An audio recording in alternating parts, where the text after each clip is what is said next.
Hi again, everyone. Post 22 Baseball is on the air here on ESPN Radio Rapid City and from the Anytime Auto Sales Press Box with Mark Benetti. This is Tom Rudebush, and we are getting set to have the special night, the special game between Rapid City Post 320, the Stars, and Rapid City Post 22, the Hardhats. The first of two games for these two teams this season. And we have mostly cloudy skies. As you know, we've had some light rain showers throughout the evening. It's currently 55 degrees here at Fitzgerald Stadium. Post 22 with a record of 11 wins and 2 losses. And Rapid City Post 320 comes in with a record of 10 wins and 3 losses. And Mark, these two teams have met, it was about 17, 18 years ago they started to play. And I can't get the exact number of games. I believe it's in 36 or 37 games the two teams have played. And Post 22 has won every one but one. And so certainly Post 22 has the tradition with their program. But I think this might be one of the best 320 teams we've ever seen. And Paul Poole in his sixth year has got off to a great start, 10-3. And actually, you have to add a tie in there as well. They're 10-3-1. I think Bud Selig may have attended that game. I'm not too sure, but you're absolutely right. I think this is one of the better 320 teams that's come in the last couple of years, at least since I've been covering Post 22 baseball, and I've seen this rivalry. The biggest thing that stands out to me with the Stars is how veteran-laden they are, with the likes of a Connor Burgess, a Seth Brewer, Brett Byer, Rylan Citrala, just going down the starting lineup right now, Carter Stonecipher. These guys have been around for the last couple of years, so obviously they've started to set the precedent of now I'm returning, leadership is upon my shoulders, and a 10-3-1 start. It's a great start for this 320 team, and you're right. There has been almost 40 games played between both of these clubs, and yes, 320's only won one of them, but you have to give them credit because they've created a couple of nail-biting scenarios in the last couple of years, and as the rivalry has gone on, so they're right on the doorstep. They want to turn this into a full-fledged rivalry where they start to contribute with some wins of their own, but Post 22, they've held them at bay for the last 17, 18 years, and they look to continue that tradition tonight. Well, it was 3 years ago at the state regional in Spearfish where Post 320 had a 4-run lead against Post 22 in the 7th inning of the game, and that was the game that completely turned that regional tournament around. Post 22 rallied to win, went on to win the regional, went on to win the state tournament, and that's one of the games that Post 320 will look back at and say, boy, we had that one and we just let it go.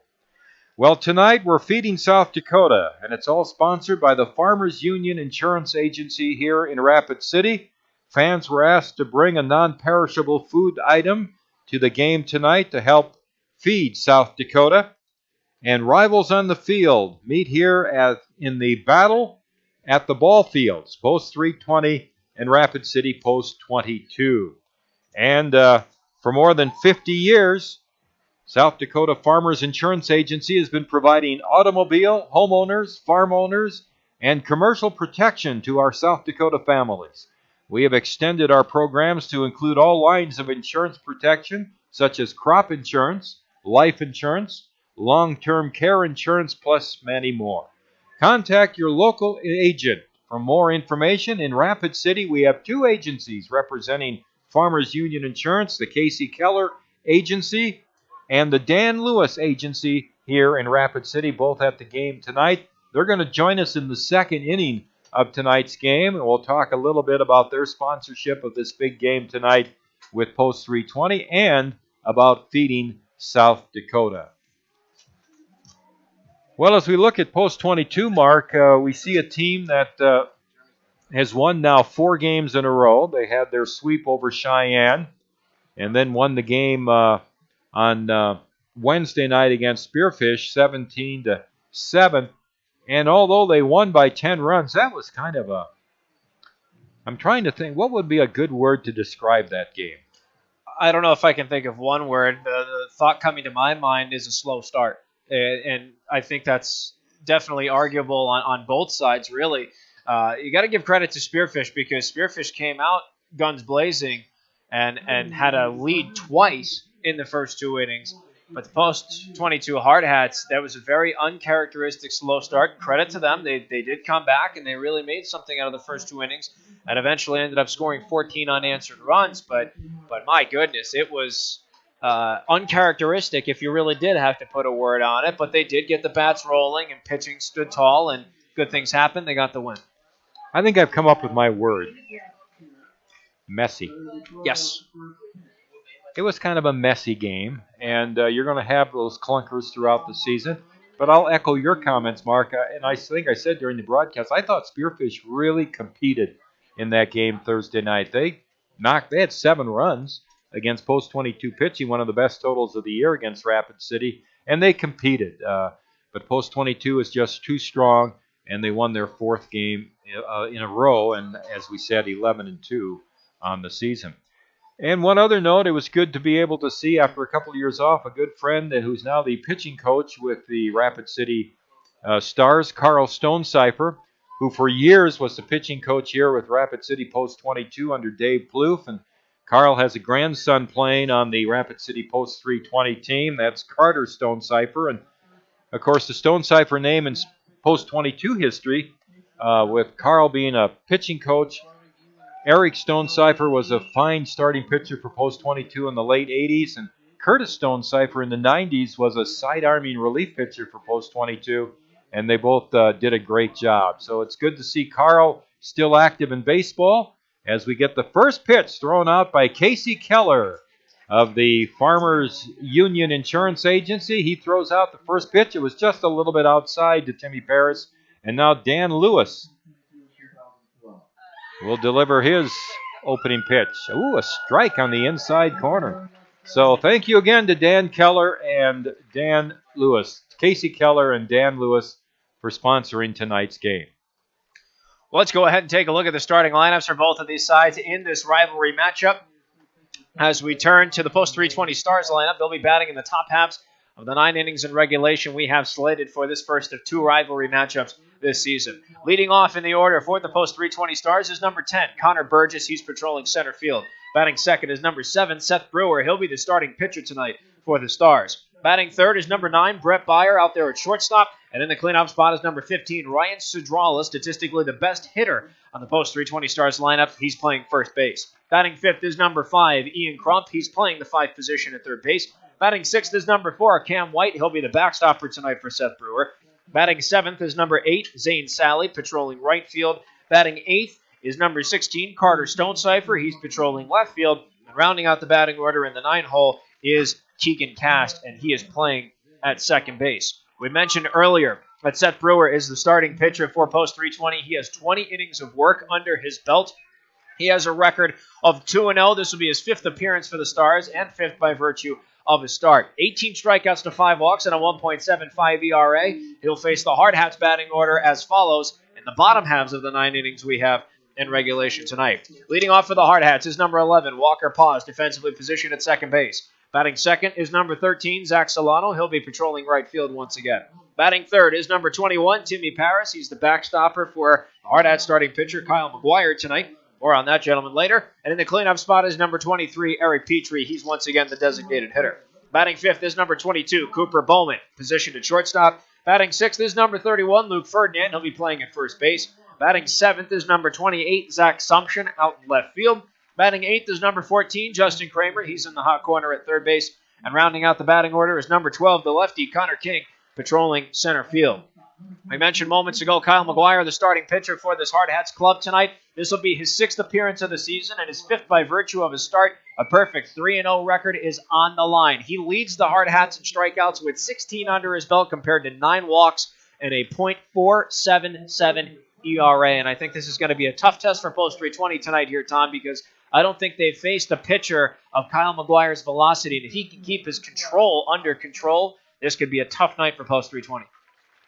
And, it's fair to point out that Post 320, the Stars, don't play the caliber of schedule maybe that Post 22 plays consistently throughout the season. Post 320 will play some quality teams during the season, but Post 22, of course, has played a tough schedule for forever. So we're looking forward to this game here tonight as Post 22 meets Post 3:20 here at Fitzgerald Stadium.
Well, of course, we were supposed to start at 7 p.m. tonight, but with the rain delay, it looks like we'll be delayed about a half hour tonight. And after tonight's game, Post 22 is back on the road for a Memorial Day doubleheader in Pierre.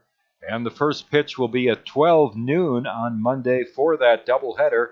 Our coverage begins at 11:45 on Monday from Pierre. For both games here, on ESPN Radio Rapid City and Destin Human and our Hard Rock.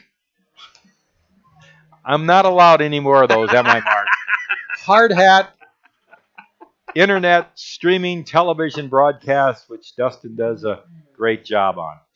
I'll tell you, old habits are hard to break, Mark. You will discover that. Give yourself another 20 years and you'll discover that. I'm totally sure. I believe it. I've seen it. I'll be honest. I've seen it. You've heard it several times. It's all good, though. You know what we should do? We should start a money jar in the booth. And for every time it happens, we throw $1 in. And then maybe with the money at the end of the season, we just throw a big party or something. There you go. I think that's legit. I think we can all get on that. I'll tell you, we could rent the ice arena with the number of times I've said it so far. So... Well, Kyle McGuire's taking his warm-up pitches right now. He's going to take on the top three in the Post 320 Stars batting order, and Connor Burgess, Seth Brewer, and Brett Byer. Kyle McGuire is joined in the defensive alignment with his battery mate and catcher, Timmy Paris. At first is Luke Ferdinand. At second, Walker Paz. At shortstop, Scooper Bowman. And in the hot corner at third is Justin Kramer. Left to right in the outfield is Zach Sumption, Connor King, and Zach Solano. So here come the Stars to bat against the Hard Hats' Kyle McGuire. Mark ran down his stats for you, and Kyle has been very impressive with that microscopic earned run average of 0.47. So he'll face Connor Burgess, the center fielder. For the Stars, a right-handed batter hitting .362 through their first 14 games, and the pitch is swung on and missed for strike one. And we are underway at 7:30 with a game time temperature of 55 degrees. One strike on Burgess. Kramer almost to the edge of the grass at third. The outfield is straight away. And a fastball from McGuire is down low for a ball. And the count is 1-1 strike. Control, velocity. Those are going to be the keys for Kyle McGuire. It's worked so far. We've seen some great things. If he sticks to it, it's going to be a long night for 320. And the 1-1 pitch. Swung on, hit past the pitcher, out to short. Up with it is Bowman, and he throws to first for the out. Oh, man. Cooper makes that look so easy. And again, that wasn't a relatively easy play. He had to come in, field the ball, make that quick throw on the leadoff hitter Burgess, and there's one down. Here's Seth Brewer, the pitcher. Left-handed batter. He's hitting .362, and he hits a little pop fly out into shallow center field. Bowman running out and can't hang on to the ball. Pops out of his mitt, picked up by King in center field, and Brewer will be on. Just a little pop fly in the center field. And the lead with one out, a runner at first for the Stars, and Brett Byer coming up the shortstop. It's going to be a little pop fly single. Bowman gave it a great effort to get to the ball. So Byer coming up at .364. Right-handed batter. He has 6 doubles and 6 RBIs. Very good hitter. He was up as a 15-year-old with the Stars and takes a pitch down low for a ball. Paul Poole in the third base coach's box in his 6th year. Coming into tonight for the Stars, he's had 163 wins and 118 losses. 1 ball and no strikes. Brewer leads from first. The pitch on the way, swung on, hit towards the hole. Bowman has it. Quick throw to Paz for one, or to first base, not in time. Good play again by Bowman, moving to his right in the hole. And they get a short to second force out of Brewer. And Byer becomes the base runner with 2 outs, and it brings up Ryan Sidrala, the first baseman. It was a good recovery by Cooper Bowman defensively, and he showcased on these last 2 sequences what his range really is. And it was a great play, having to move to his right, got the first out, and credit Walker Paz with an even better effort to first, just missed it by a hair. Sidrala, a right-handed hitter, and he peels a foul back to the netting for strike 1. 414 on the year for Sidrala. He has a double, 8 RBIs. Post 320 hitting .328 as a team. They're averaging 6.3 runs per game. Here's the pitch. Swing and another foul back, and it's 0-2. You look at their team batting average of .328. Post 22s is .325 as a team, but the run differential, Post 22 averaging 10.5 runs a game, and the Stars just 6.3. So over 4 runs per game, favoring Post 22. 2 strikes on Sidrala. Check of the runner at first, and the pitch is foul down the right field line. And the count runs along at 2 strikes. Now, Sidrala batting just about .430 for Post 320. Obviously, he's in the cleanup spot for a reason. He's really making Kyle try to earn this final out. This could be a pretty long at-bat if it keeps up.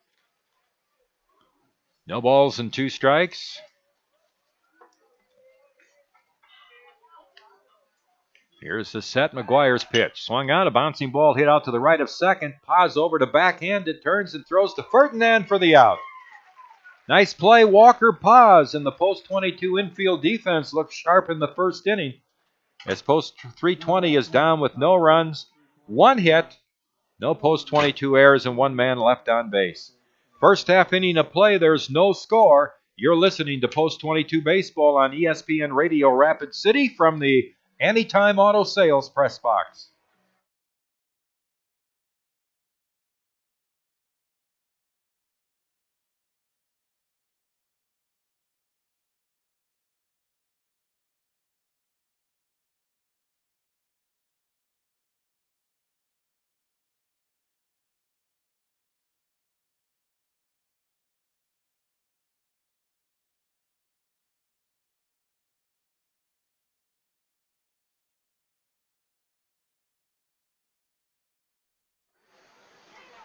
We've got a picture on Farmers Union Thursday this year. Again, our sponsor for this game tonight. For more than 50 years, South Dakota Farmers Insurance Agency has been providing automobile, homeowner. So for the Stars, it's Seth Brewer taking the mound. We've expanded our program to include all lines. The right-hander. Life insurance long-term. 20 innings pitched, 14 hits, ERA of 1.75. Only 5 walks in the 20 innings he has pitched, 18 strikeouts.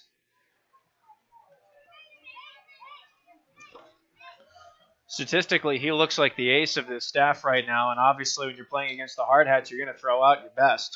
Brewer's going to face Walker Paz, Zach Solano, Timmy Paris at the top of the Hardhats order. He's paired up with his battery mate and catcher, Cam White. At first is Rylan Sadrala. At second is Keegan Cast. At shortstop, Brett Byron. In the hot corner at third for post 320 is Ian Crump. Left to right in the outfield, Carter Stonecipher, Connor Burgess, and Zane Sally.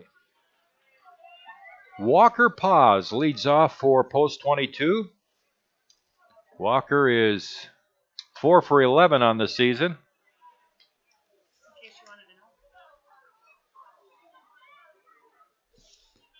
And the first pitch is a ball just outside. The next pitch is a little bit low, and it's 2 balls and no strikes. Few people still coming in, but Kathy Lee's just informed me the attendance right now is 1,015. Here's the pitch, and a strike. Fastball on the outside corner to Walker, and it's 2-1. Can you imagine what we might have had if it was a pleasant night? Right? 2-1 pitch. Swung on, fouled off to the left, and the count is 2 balls and 2 strikes. I do love, though, how for 22-320, when it's rivalry night, the whole town shows up, and that is such a special feeling for all of us involved in this rivalry to be a part of.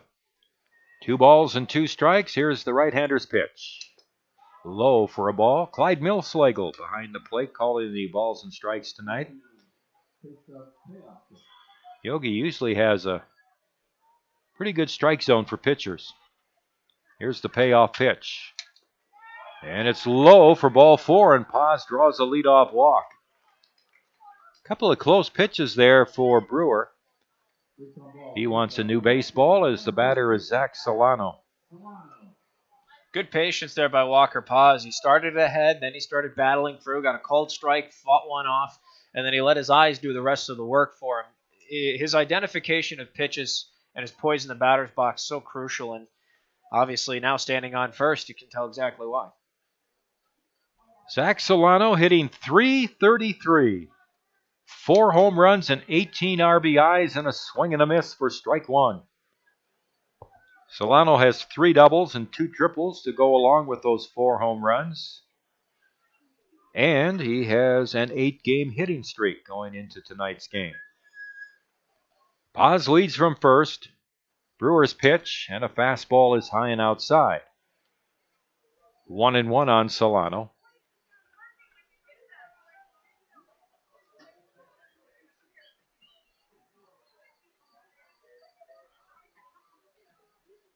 Sadrala holding with Paz. Here's the pitch. Fastball up and away. And the count is 2 balls and 1 strike. Timmy Paris in the on-deck circle for post 22. One of the Achilles heels for post 320 on the season so far with their fine record. Swing and a miss. Good fastball down and away. 2-2 on Solano. They have committed a total of 30 errors so far in the season. They have 30 errors and 10 double plays. Post 22 has 14 double plays and 14 errors.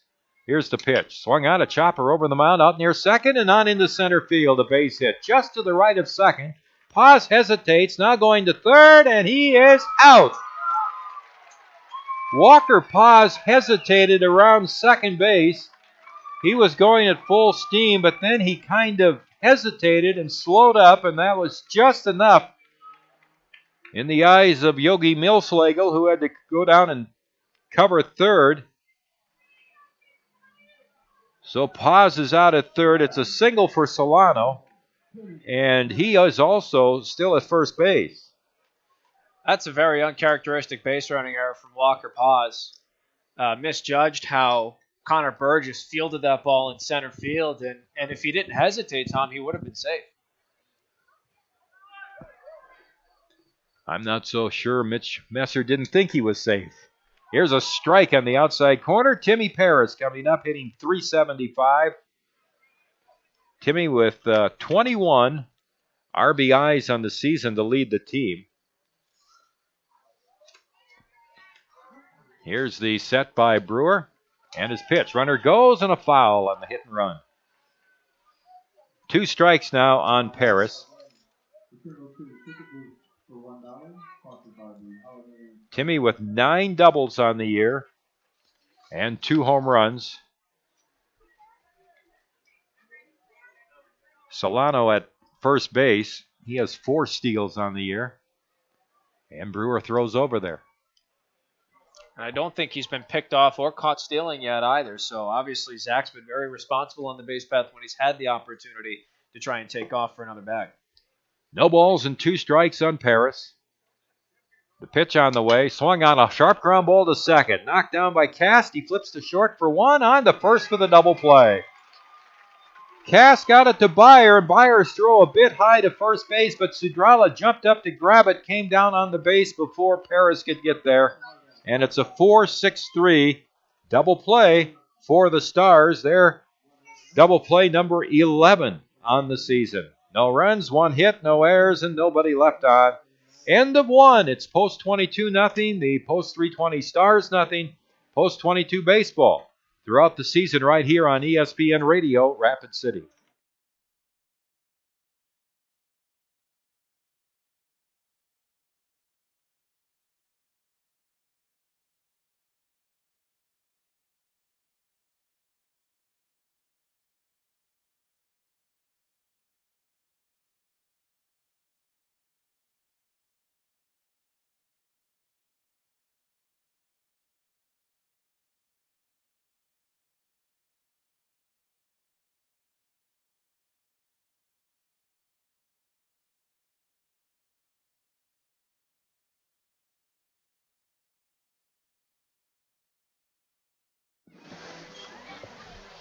No score at the end of the first inning. Both teams sparkling defensive plays in the first inning. We go to the second, and for the 320 Stars, it'll be Ian Crump, the third baseman, to lead off. Tonight, Feeding South Dakota Night. It's sponsored by the owner-agents of Farmers Union Insurance here in Rapid City, Casey Keller and Dan Lewis. And we have Dan up here with us for a few minutes. Dan, welcome to our press box view. We got a pretty good seats here, don't we? Oh, yeah, what a beautiful night.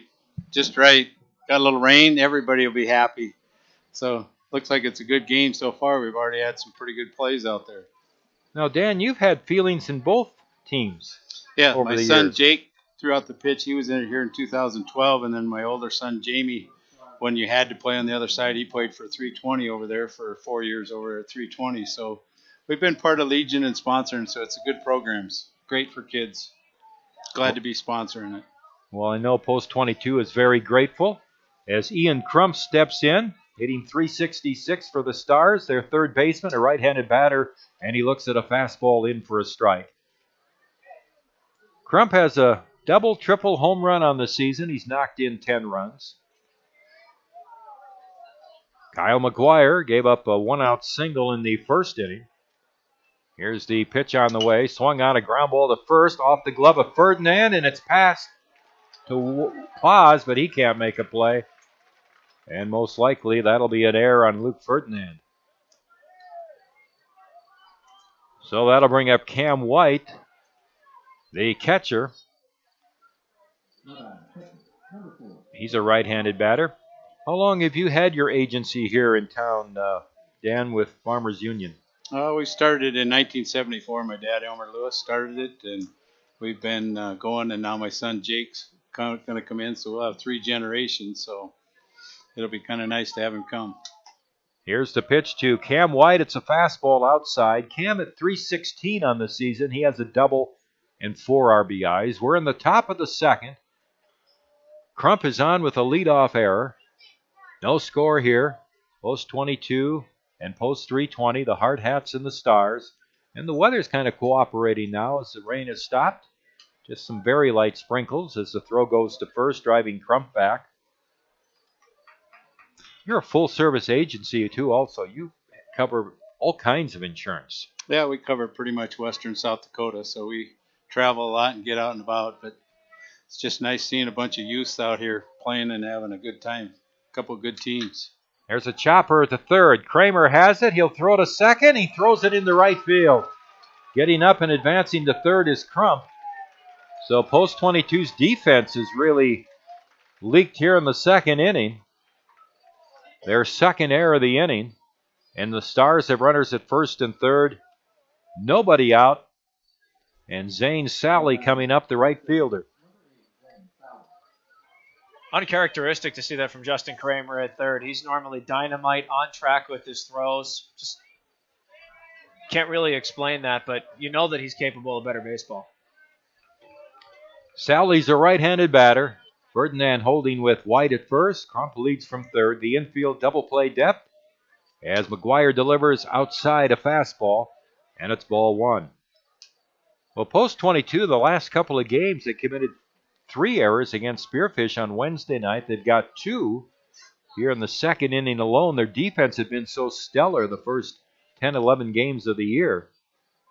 They're still turning some double plays, though, and that's what Kyle McGuire wants right here. The 1-0 pitch. Fastball in tight.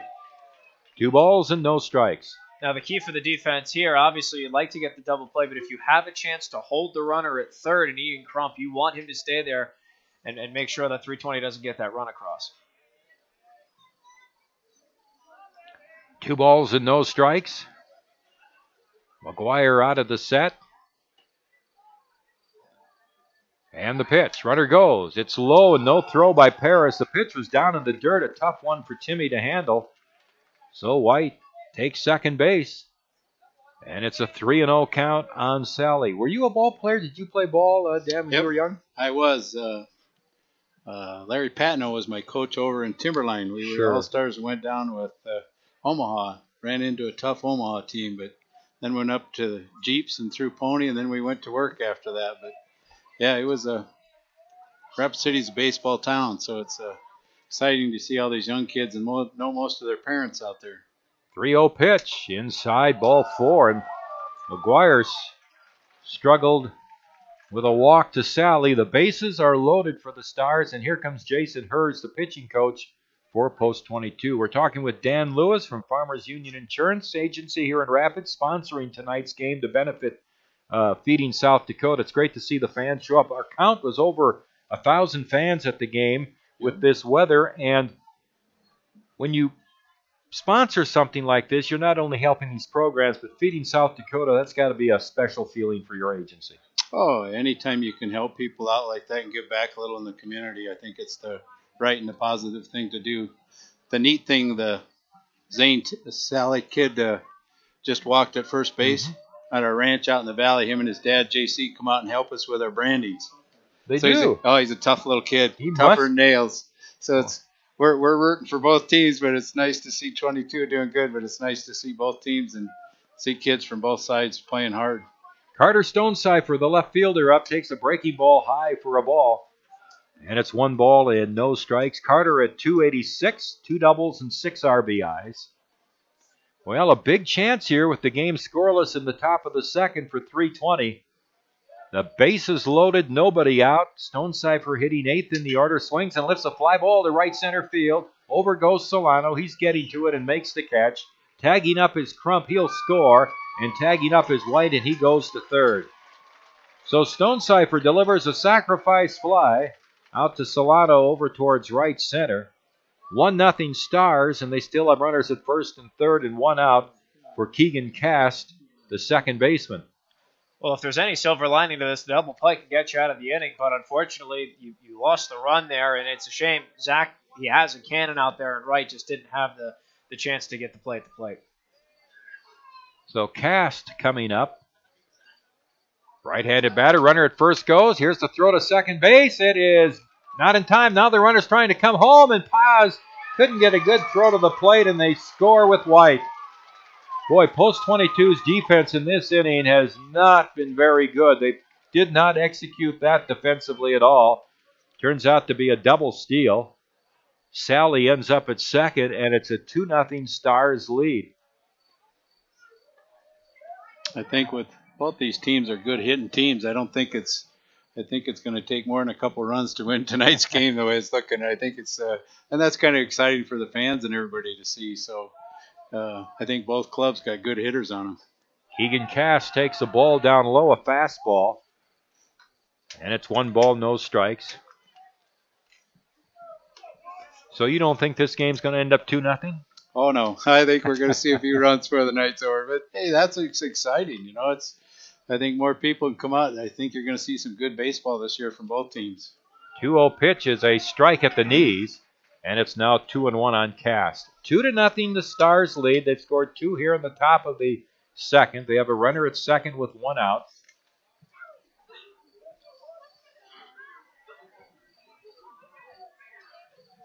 Cast at .346 on the season. It's a foul, backing out of play off to the right. You've been involved in a lot of different projects in town, sponsoring different things, not just baseball. Yeah, I just retired this year. We used to put on the Black Hills Power Shootout and sponsored that, and we'd have about 189 teams and do that. So it was time to move on and let some other people do that. But again, you're helping and raising money for Black Hills Energy or Black Hills Power back then was really a good sponsor. And, you know, all the good companies and businesses here in town are really step up to the plate and help these kids. Cass lifts a high foul off to the right out of play. The count is 2 balls and 2 strikes. Dan Lewis from the Lewis Agency here in Rapid City of Farmers Union Insurance, helping to sponsor this Feeding South Dakota night. Great crowd considering the weather and everything. And boy, you guys sure gave out a lot of different items as fans came into the game tonight. I got one of your T-shirts that gave to Destin over there. 2 balls, 2 strikes, a pitch up over his head. It's 3-2 now in Cass. You really got involved with this promotion. Thank you. We enjoy doing it. We're probably going to keep doing it every year with them. And just, you know, this is a good deal to bring out more for both programs and gives a lot of boys opportunities, young men, to play baseball because Rapid City really is a baseball town. 3-2 now on Cast. Here's a big pitch from McGuire. It swung on and popped up behind the plate. It's back near the screen, but it's going to be out of play. And Cast hangs in with a count of 3 balls and 2 strikes. 2 post-22 errors in this inning. There's been a walk, a double steal, a sacrifice fly. 2 runs in for the Stars, and they lead 2-0. Cast with a full count. Connor Burgess, the leadoff hitter, is on deck. Here's McGuire now out of the set. Here's the payoff pitch. Swung on, another foul coming back and out of play. This is quite the battle here right now between Keegan Cast and Kyle McGuire. I think this at-bat's almost getting the double-digit pitches here. 3 balls and 2 strikes. Sally is the runner at second with 1 out. Here's the pitch. Fastball in tight, ball 4. So McGuire issues his second walk of the inning, and it brings up Connor Burgess, the center fielder, the shortstop. Boy, for a short game already, we've seen about everything already, haven't we? We have seen probably more than Post 22 wants to see up to this point, but we're only in the second inning. The Stars have a 2-0 lead. Burgess grounded out to short his first at bat. Runners at first and second. Here's the pitch. Swung on a hard ground ball to Bowman. He fumbles it. Throws to Paz. They get the out at second base. Again, a tailor-made double play, and Cooper taking the ball out of his mitt. The ball just popped out of his hands for a second. He recovered it and threw to Paz for a force out on Cast, but Sally goes to third with 2 outs. Burgess safe at first. There's no error, of course, on that play, but realistically, that should have been a double play ball. Oh, you're absolutely right, Tom. The second Cooper Bowman gets his hands on a ball, it's almost tic-tac-toe, double play. No ifs, ands, or buts, and unfortunately, ball just skipped out of his glove there. Here's Seth Brewer, the pitcher, singled up the middle his first at bat. He had a little pop fly single, and there's an Aaron pickoff throw to first base. In to score comes Sally, and Burgess goes to second on the throwing error, the third error of the inning for Post 22, and it is 3-0, the Stars leading. You know, this is the type of game, Dan, that the Stars taking advantage of Post 22 mistakes. This is what leads to wins. Yeah, I think we're going to see a lot of pitchers before the night's over. You've already predicted a lot of runs, but I think Yeah, you're on that. I think with the pitch counts and everything, what's going to happen, which is we're get to see a nice young group of kids playing tonight. Line drive, base hit to left. Rounding third, coming home, stumbling is Burgess. The throw to the plate, and he is safe at home plate. They say Paris missed the tag. Mitch Messer, who was unhappy with the play at third earlier in the game, is coming out to protest, but it's not going to do any good as it's an RBI hit for Brewer. He's 2 for 2. 4-0. The Stars lead now here in the second inning.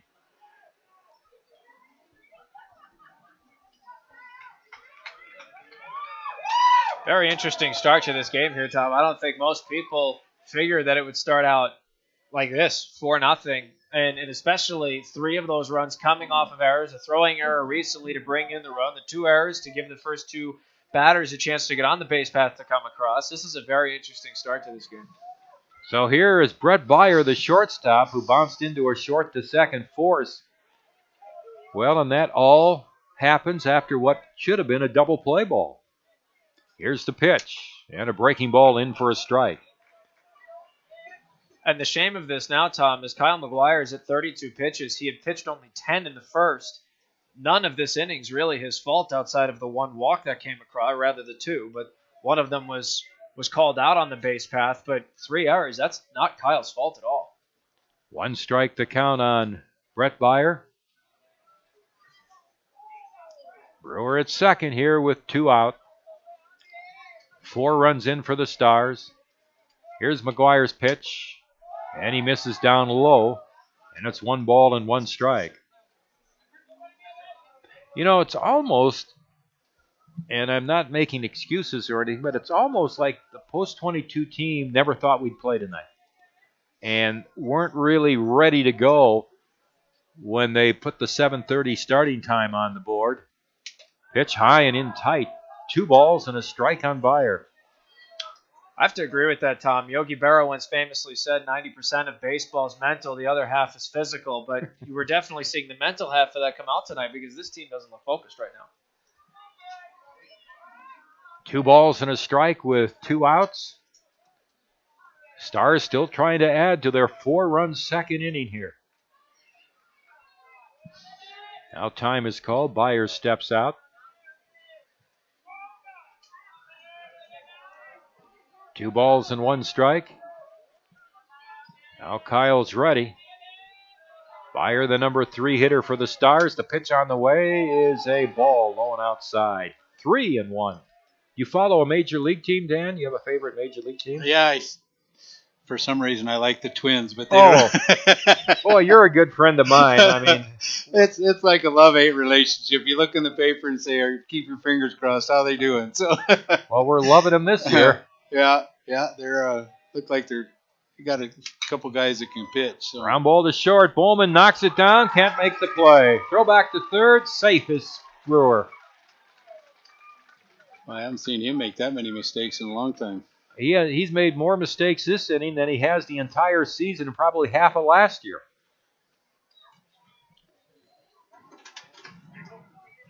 They haven't ruled it yet.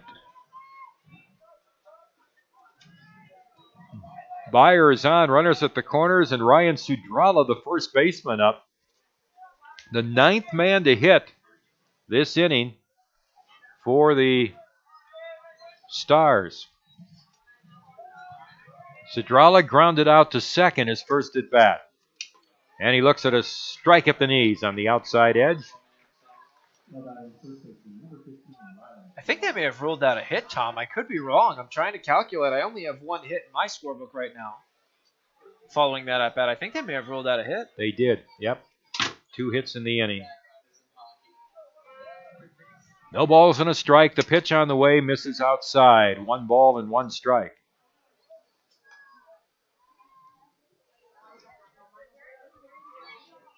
Two outs. We're in the top of the second. We were delayed by 30 minutes because of the late rain showers. Throw to first base, and Byer is back. Boy, this is a long inning for Kyle McGuire.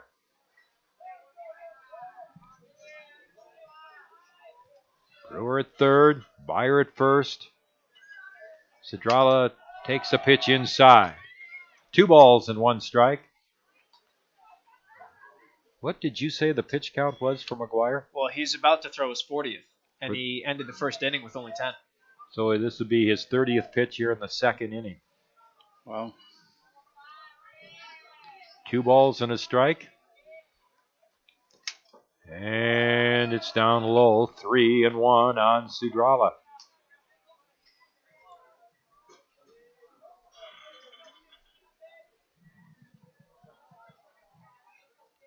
"4-0, the Stars here in the second. McGuire out of the set, he delivers. Swung out a foul off to the right. So we have a full count on the Stars first baseman. If I'm Kyle McGuire, I'm zoned in at home plate. I'm not worried about anything else. You have 1 pitch to get this final out, get out of this disaster of a top half of the second, and then try and reciprocate on the offensive side. In defense of McGuire, all 4 runs against him unearned here in the second inning. The pitch comes in, it's a check swing, and the fastball is high, and it's ball 4. Third walk of the inning. And that'll bring up Ian Crump, who started this whole inning off by reaching on an error on first baseman Ferdinand.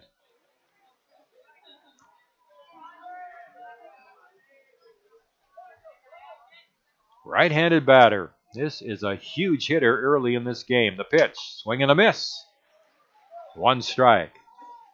It's not every day you see the opposition of the Hardhats hit through the entire order in 1 inning, Tom. I think this is maybe the second time that's happened all season, if that's the case. 1 strike the count. Here's the pitch on the way. And it's low and inside, and the count is 1-1.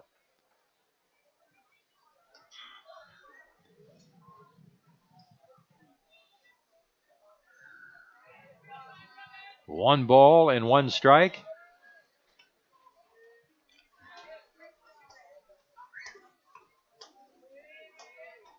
Here's the pitch on the way. Pop foul, backing out of play, 1-2. Dan, you get out to a few games, Stars or the Hardhats during the summer? Yeah, we're getting to more and more of them now that we get to come out and relax. Now that our kids aren't playing, it's a lot easier to just sit and relax instead of worrying about whether they throw a strike or whatever. So it's kind of relaxing, and you get to see. We got some good ball players out here, so it's exciting to see, and glad we're going to be a part of it. You guys are doing a good job to help broadcast this because there's a lot of people at home that like to listen to it. 1 ball and 2 strikes. Here's the pitch on the way. Swung on a ground ball to Kramer, a diving stop behind third, but he won't have a play. He gets up and saves a run momentarily. It'll be a base hit for Crump. 4th hit of the inning, according to the scoreboard. And an RBI hit for Crump. Brewer scores.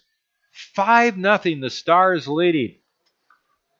Byer at third now, Sudrala at second, and Crump is at first. This will get the crowd stirring a little bit. It'll get the 320 crowd really stirring. Yep, both sides.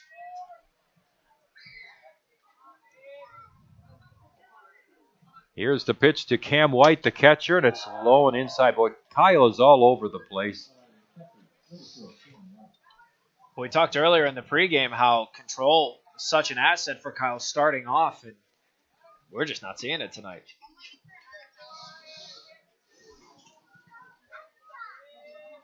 Here's the 1-ball pitch. A line drive to center. Here comes King, and he makes the catch over in right center field. 5-run score in the second inning for the Stars. They had 3 hits. There were 4 Rapid City errors. And, 3 runners left on base. Well, Dan Lewis, thank you very much. You guys have a good night. You're going to be here a while. You know what? You're going to get about a half hour of airtime tonight, and Casey Keller's going to have a 1-2-3 bottom of the third, and he'll be on for about 4 minutes. Oh, no. Thank you guys very much. I hope you have a good night. You're listening to Post 22 Baseball here on ESPN Radio in Rapid City. We go to the bottom. Lead the Hardhats 5-0.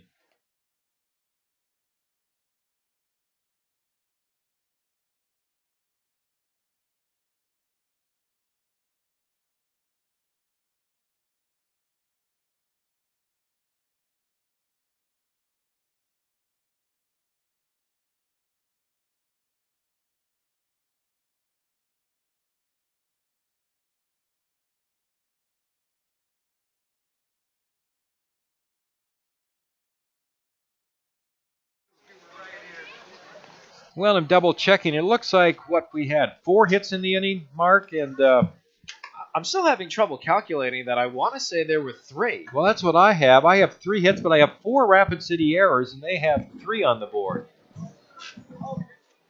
So I'm not sure. I've only got the 3 errors as well. E3, E5, and then the E1 throwing error. Might have to confer with our official scorer here in a little bit. So we go to the bottom of the second, and we're talking Feeding South Dakota tonight as fans brought canned food items to the ballpark to benefit Feeding South Dakota and the food bank, and it's all sponsored by Farmers Union Insurance Agency here in Rapid City. And leading off for Post 22 here in the bottom of the second is Eric Petrie taking a ball. We had Dan Lewis join us from the Lewis Agency and the Keller Agency. Casey Keller, former Post 22 player, will be with us here in a second as Petrie swings and misses. Eric at .436 on the season. He's a few points behind Cooper Bowman for the team lead in batting. 3 doubles, a triple, 4 home runs, 14 RBIs. Seth Brewer into his motion, delivers to Petrie. Swing and a foul back, and it's 1-2. Casey, welcome. How are you doing? I'm doing great. Boy, you look like you're just in the same plain shape you were about 14 years ago. Well, I don't think that's the case, but I still feel pretty good. I miss being out there. I had a blast for those 5 years I got to play.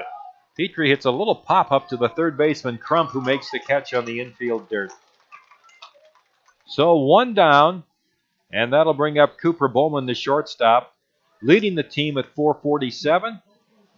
4 doubles, 2 triples, 3 homers, 11 RBIs for Cooper, a right-handed batter. Your last year was? 2003, I got to come back after my freshman year of college when they did that transition, so that was a unique experience. We had a good time doing it, though. Pat Moran and I got to do that. Fastball low and outside to Bowman. I think that was the first year they changed that rule. It was, yep, it was. And we had a blast, and this is, I'll never forget it. Here's the 1-ball pitch. A line drive foul down the right field line. We're in the bottom of the second here at Fitzgerald Stadium. Rain delay of about 30 minutes. And Post 22 trailing 5-0 here to the Stars in the bottom half of the second inning. 1 out and a 1-1 count on Cooper Bowman. Seth Brewer's pitch. Fastball, foul back. And it's 1-2. You had a very special experience because you got to play on a World Series team. I did, yep. In 2002, we finished third in the Legion World Series in Virginia, and it was an experience I'll never forget. I got to pitch out there. I give all the credit to the guys that were behind me, though. We had one heck of a defense. That 99, 2000, 2001, 2002 was pretty special defensively. Slow chopper to third. Crump trying to field it, kicks the ball, and safe at first base with Bowman. I would think they're going to give him an infield single, which they do, and that extends Cooper's hitting streak now to 11th in a row for Cooper Bowman. So Post 22 gets a runner at first with 1 out. Here's Luke Ferdinand, the first baseman, hitting .346. Couple of doubles, 6 RBIs. Who are some of your teammates on those teams, Casey? The list goes down: Matt Robinson, Pat Moran, Cody Mosier, Gary Walls, Andrew Shepard, Brandon Hunt, Matt Anderson. It's amazing I can remember all those guys. It's a band of brothers you play with, 90-some games in a summer, and you get to know them really well, and I'll never forget those guys. Like I said, I had a pretty good year that year in 2002, and I'd say most of that credit goes to those guys behind me. You just have to throw it and let those guys hit it, and those guys followed up mostly without many errors and made you look a lot better than you were some nights. 2 balls and no strikes on Ferdinand. I know you get to know your teammates well when you're rooming 4 to a room during a season. 2 balls and no strikes on Ferdinand. Leading from first is Bowman. The pitch is swung on, hit the second base. Cast has it, flips to Byer for 1, on to first. The second double play of the game for the Stars. In post 22, no runs, 1 hit, no errors, and nobody left. We'll keep it here for a couple more minutes. Casey, talk about the Keller Insurance Agency, and you've been created that agency when? 2011, I started that, took it over. My wife joined me, Jessie, in 2013, and we love it. It's blessed our family, and we've just every year try to do stuff with the community. And what better way to do that than go back to my roots playing baseball in post 22. Again, I know I sound repetitive, but I'll never forget the 5 years I spent here every summer. It was like a full-time job, and Farmers Union Insurance Agency has been good to us, so we want to return the favor and do stuff with the local community and baseball in Rapid City. You know, your dad caught me down there before the game and wanted me to. What are we supposed to talk about? Well, I think, if I'm not mistaken, he might have had a perfect game that he threw. I don't remember what year it was. Unfortunately, he was thrown the underhand way instead of overhand, if I'm not mistaken. So, perfect game nonetheless. That's one thing I never had. I did get close to a no-hitter a couple times, but I never had a perfect game, so he'll always trump me on that one. Talk about Farmers Insurance, Farmers Union Insurance, and their participation in this, because you guys have been great to share your resources and help other entities. Absolutely. Partnering with Feeding South Dakota, Farmers Union Insurance Agency, with Post 22 Baseball, and not just Post 22 Baseball, but Rapid City local community baseball, all the little leagues. We just want to be a part of it and show our support from the people that give us their support in our agency and in our business. So we appreciate it very much. It's been a special night, and we hope to hopefully Post 22, obviously my alma mater. I'm rooting for them. I've been on the mound many times in the place where McGuire's at right now, and you got to find a way and dig deep and trust the guys behind you and just keep fighting. I've been there before. 1 ball and 1 strike on Zane Sally leading off here in the third. He walked and scored the last inning when the Stars scored all 5 of their runs. We're in the top half of the third inning. The lower third of the batting order here against Kyle McGuire. The pitch on the way is low, and it's 2 balls and 1 strike.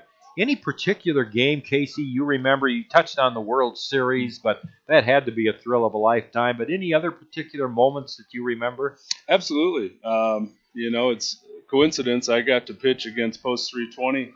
I believe it was back in '99, if I'm not mistaken, when that team was first developed, and it was exciting. It was a rivalry back then. I know it still is now. A lot of things have changed. We want good, clean baseball and fun, but it was quite the rivalry back then, and we battled it out, and it was a blast. I'll never forget those games. Man, I could sit here and talk for hours about some of the pitching outings I got to have with the guys that we played with, but it's hard for me not to keep talking about the World Series. Obviously, that's what we all root for, and that's where we want to be at the end of the year, and what a special experience to be able to throw in Danville, Virginia that year and pitch against some of the best players in the nation. We fell short by a couple games and finished in third that year, but tell you what, we had one heck of a team, and like I said, it was the guys behind me that made it all worth it, and I'll never forget it. Zane Sally has led off with a walk, and Kyle McGuire now has issued 4 walks here in 2 innings and 1 batter in the third. Here's Carter Stonecipher, a sacrifice fly and an RBI in the second. And he takes a pitch low and outside. 1 ball and no strikes, and I think Kyle right now is walking a very fine line out there in staying in this game. And again, you have to emphasize it wasn't all his fault in that second inning. 3 Rapid City errors, 5 unearned runs. Stonecipher with a 1 ball count. Here's the pitch. Runner goes. The pitch is a strike. The throw to second. Paz puts the tag on, and he's out. Good throw by Timmy Paris, but a nice clean sweep and tag by Paz at second base. 2-4 on the putout, so there's the first out here in the third inning, and it brings up Stonecipher now with a count of 1-1. Stonecipher goes about 6-5 for the Stars. Here's the 1-1 pitch. Strike, a fastball on the inside corner. Carl was Stonecipher was the pitching coach for us when you were pitching, wasn't he? He was. I spent a lot of time with Coach Stonecipher. He had a lot of words of wisdom for me growing up. Not just baseball, but maturing through life. And you spend a lot of time in the bullpen with your pitching coach. So we had a lot of times where we chatted back and forth. There's a fastball inside, and Stonecipher is hit by a pitch on a 1-2 count. And that'll bring up Keegan Cast, the second baseman who walked. Just as soon as you thought Kyle McGuire was starting to pick up steam, he got the help from his defense that Casey was talking about earlier. He got the 2-4 caught stealing. He's at a 2-strike count, and then just an unfortunate miscue there. I'm going to go back to what I said last inning. I just don't think this team was ready to play tonight. We had the delay. We didn't have infield, which kind of gets you into your pregame rhythm. They kind of sat around thinking that probably we won't play tonight. Cast up with a walk, and he takes a strike on the outside corner. No balls and a strike.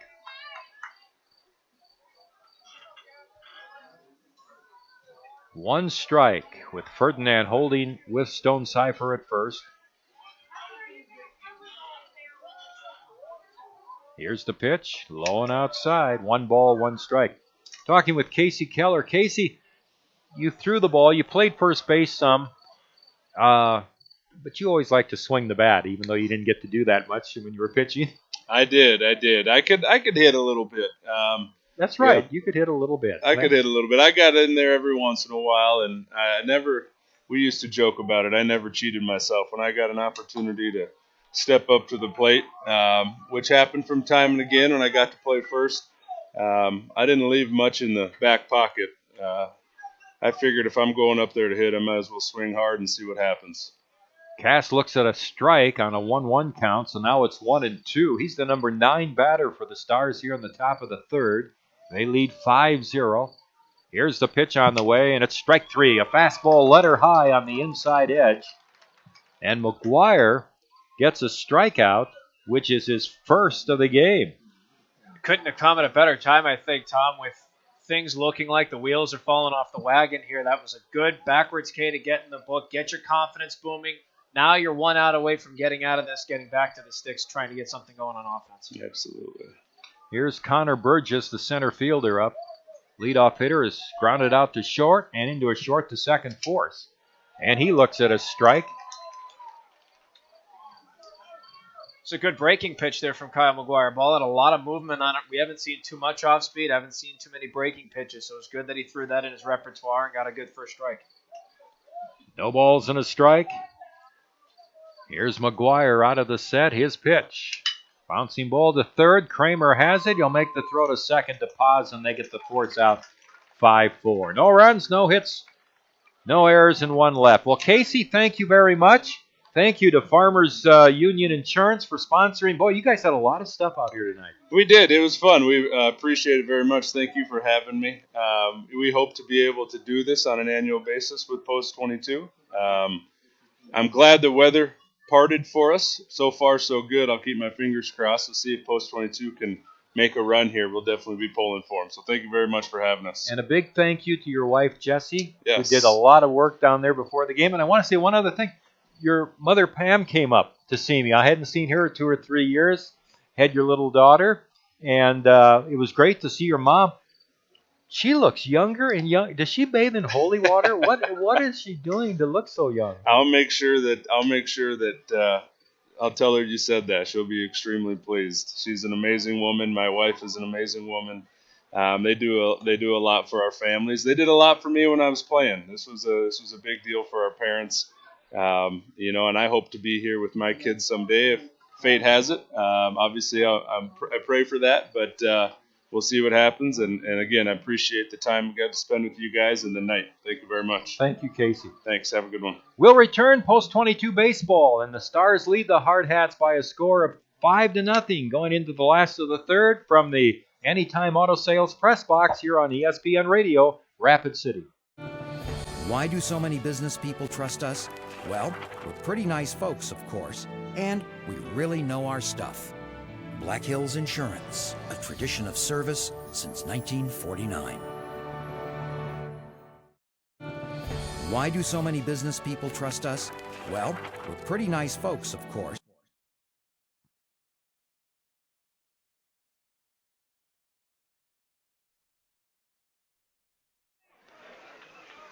With Mark Benetti, Tom Rudebush back at Fitzgerald Stadium, and Zach Sumption leads off here in the last half of the third inning and takes a Brewer fastball inside for ball one.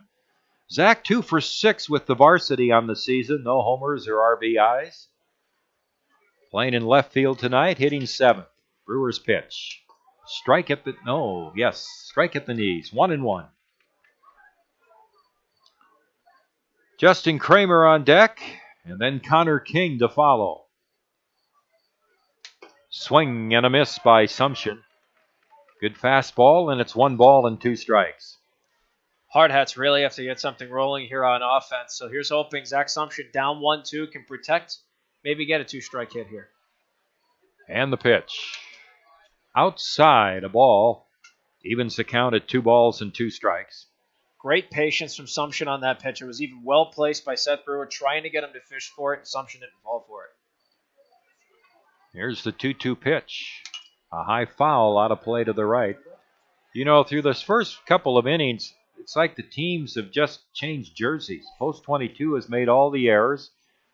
320, the Stars have made 2 double plays, 1 in each of the first 2 innings. The Stars are the ones hitting the ball. The Stars are the ones getting the pitching.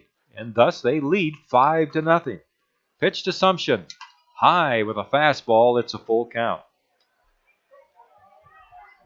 No, you're absolutely right, Tom. It's just weird. It reminds me of Wednesday night in some aspects.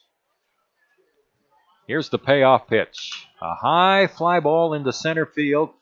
Fairly deep, but getting back there is Burgess in front of the warning track in deep left center, just to the right of the 393 sign.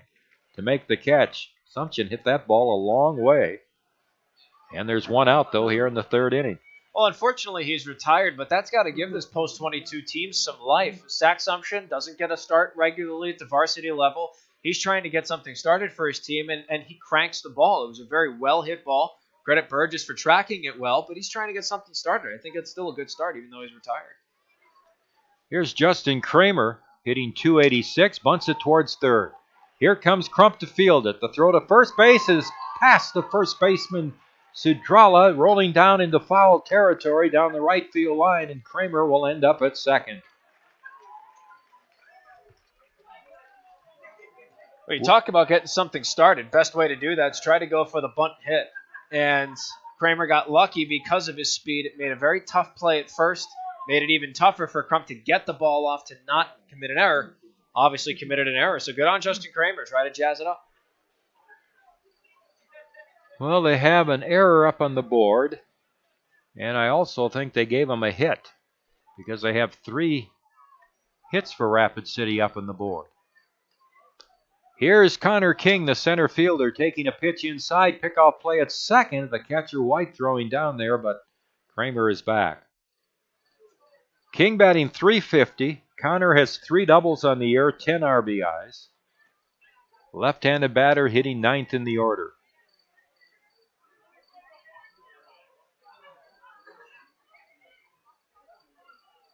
Here's the pitch. In there for a strike, and it's 1-1. Well, it's good that Connor King's at bat, especially with Justin Kramer on second. We talked a couple of games ago how high his batting average is with runners in scoring position. Here's the 1-1 pitch. Strike at the knees. 1-2 now on King.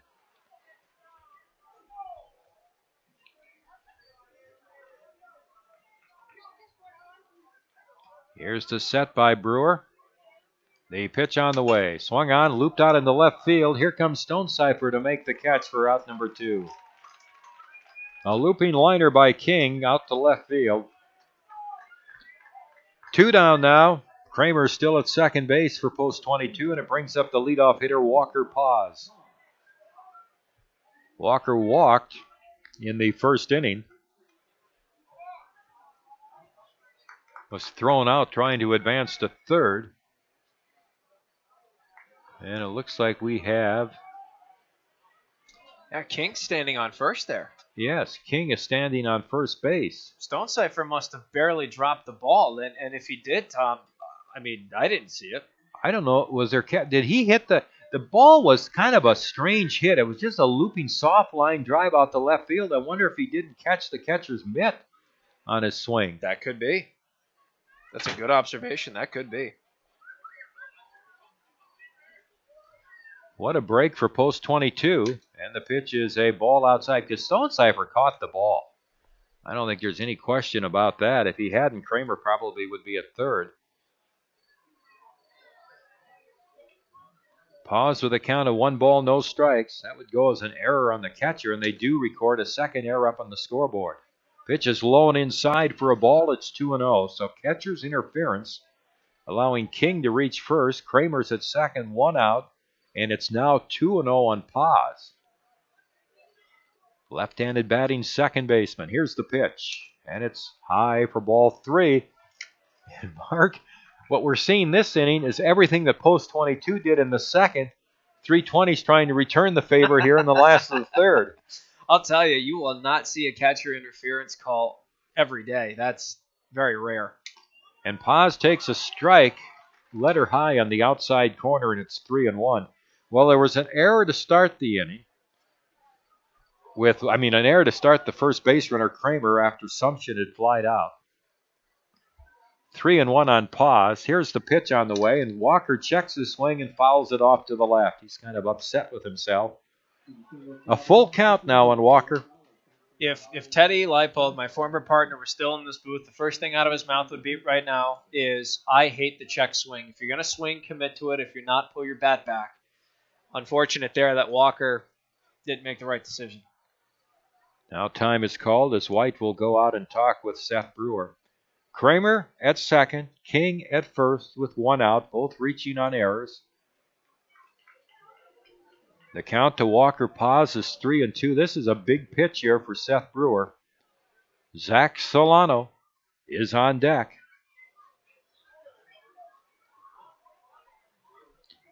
Here's the set by Brewer, the check of the runners, the pitch on the way, and it's inside off the mitt of the catcher White. It's ball 4 anyway, and the bases are loaded. So 2 errors and a walk load the bases for post 22. Now, if I'm Zach Solano, you really have to make something happen here. Whether it's your patience knocks in just 1 run, or you utilize your power. Don't obviously try and go and blast it out of the park. Of course, if Brewer gives you a pitch to destroy, then by all means, open fire. But this is a big moment here for Zach. Obviously, he's a leader on this team. He's an offensive powerhouse on this team. He has to make something happen. And if there's anybody capable of jump-starting the offense, it's number 13 that's about to start taking some swings. So, coaches meeting right now with Brewer on the mound, and White comes from behind the plate. But this is a very crucial moment here, Tom, because of how this inning transpired. Like you said, post 320 is now starting to return the favor to the Hardhats with the 2 errors that they've committed. The Hardhats absolutely have to take advantage, and if they don't, this could be a rough go. Paul Poole's conversation is broken up by Clyde Milsleigel, and Poole heads back to the first base Stars dugout. Well, Zach Solano singled to center his first time up. He's hit 4 home runs on the year, including a grand slam. He's got the bases loaded and nobody out here in the last half of the third inning. Post 22 trailing 5-0. Seth Brewer will work out of the windup. Here's the pitch, and it's in for a strike. 0-1.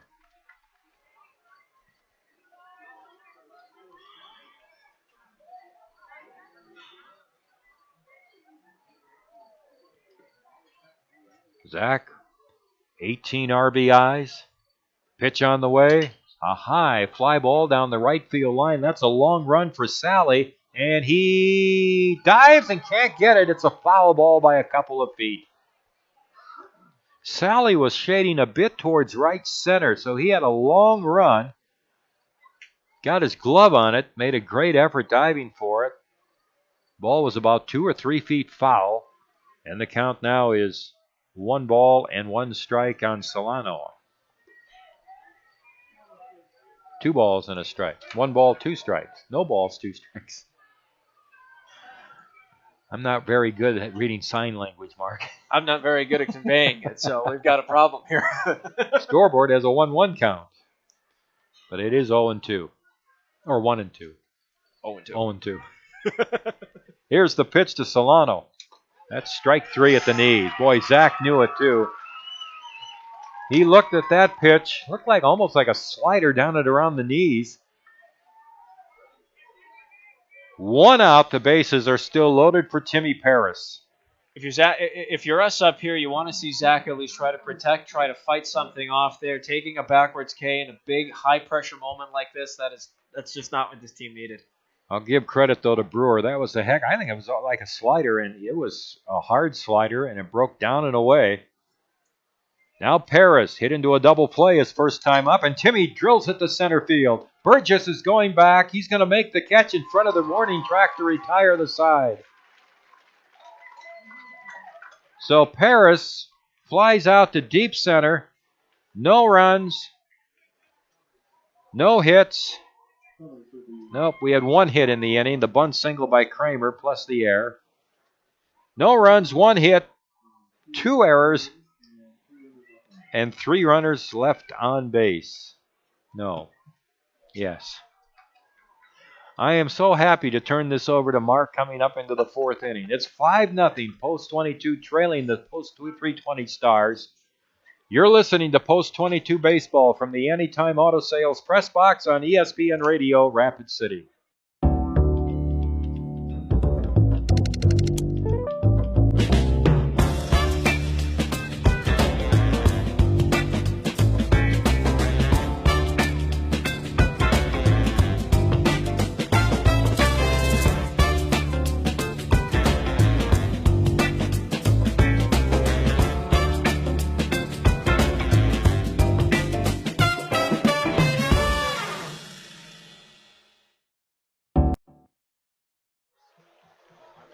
Well, this has been one interesting baseball game, folks. 3 full innings are in the books. And I didn't think I'd be saying this, so credit to the Post 320 Stars, but they have a 5-0 lead right now over the Post 22 Hardhats as we gear up for the top half of the 4th here at the Fitz, broadcasting from the Anytime Auto Sales Press Box. This is Mark Benetti, joined as always by the legendary longtime voice of the Post 22 Hardhats, Tom Rudabush. I also serve as the voice of the Rapid City Rush here in our great community and want to remind you that a lot of great happenings going on with Rapid City Rush Hockey. We have our voting out for our 10th year anniversary logo contest. We received over 30 submissions, and it's been great to see the support for this contest and for our 10th anniversary. We're going to announce a head coach relatively soon as well, so stay tuned. So we go to the top half of the 4th, and the first pitch is a breaking ball away to Seth Brewer, but he swings and misses. So the left-handed hitting starting pitcher for Post 320 starts off 0-1. He's 2 for 2. 2 singles, an RBI, and a run scored. 0-1. Swung on, and it's weakly chopped foul first base side, and quickly Brewer is behind, no balls and 2 strikes. Brewer's pitching quite the gem for this Post 320 Stars club. He's hung 3 zeros on the board in 3 innings he's had to pitch. Only allowed 3 hits. His defense has committed 2 errors, and in the bottom half of the 3rd, he just got out of a bases-loaded jam.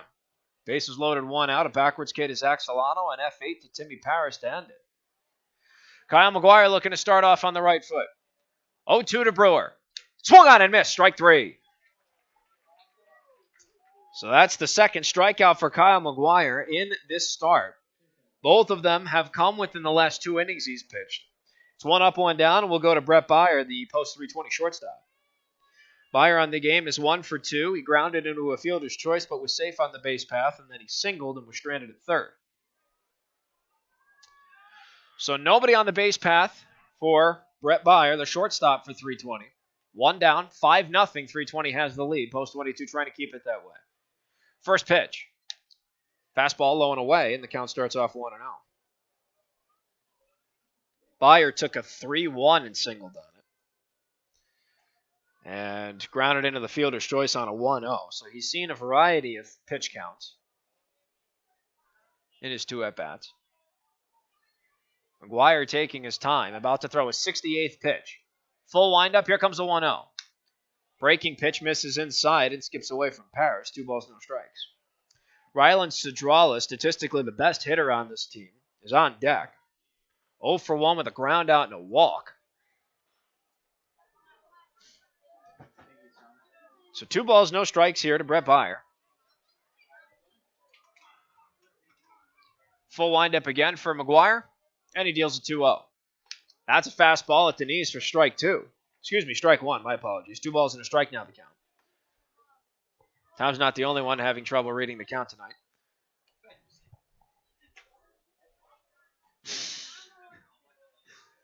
Here comes the 2-1 now from McGuire. That's another called strike at the knees. 2-2 the count. So good on McGuire to battle back from being down 2-0. It's okay, Tom. I love you. Well, thank you. McGuire just threw his 70th pitch, and now he steps off the rubber, so we're going to have to wait a little longer for number 71. Up against Brett Byer. 2-2 the count. 1 out, nobody on. McGuire full windup, chucks the deuces. That's a breaking pitch that almost clips him, and the count goes full. So 3 balls, 2 strikes now to Brett Byer, looking for his second hit of this ballgame. If you look back at that Spearfish game, Mark, the post-22 pitchers did not have a 1-2-3 inning in that game. They have not had one tonight. Payoff pitch from McGuire to Byer. Up high, ball 4. McGuire a little frustrated with himself. That ball didn't go down. So there's 1 out walk issued to Byer. Now that's not going to bring up Rylan Cedrala. He is the leader statistically on this 320 club. As far as hitting is concerned, a .429 batting average.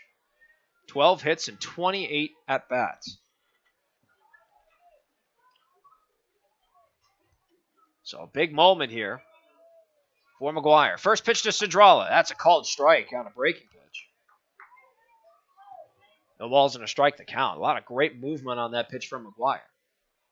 Seems to be one of his go-tos tonight. Byer takes his lead off first. Not the biggest lead in the world. 0-1. That's low and away, and the count evens up at 1-1. The double play could end the inning here for the Hardhats, but they have yet to turn one. They've had 2 opportunities. An error was committed on one. A fielder's choice on another because of a bobble that Tom mentioned earlier could have conceivably been an error. Ball to strike the count. McGuire coming from the stretch. Check down to first, not there in time. And so the count stays 1-1. We have yet to see the third pitch thrown to Rylan Cedrala. Ian Crump's in the on-deck circle, 1 for 2 with a ribby single, reached on an error and came around to score. 1-1. Pitch misses low, and the count goes to 2 balls and a strike. Not a Cedrala. Numbers across the board through 3 1/3 here for the Hardhats. For 320, it's 5 runs, 4 hits, 2 errors. The Hardhats, no runs, 3 hits, and 3 blemishes on defense. 2-1 for McGuire. Swung on and fouled, and that'll even the count up at 2 balls and 2 strikes.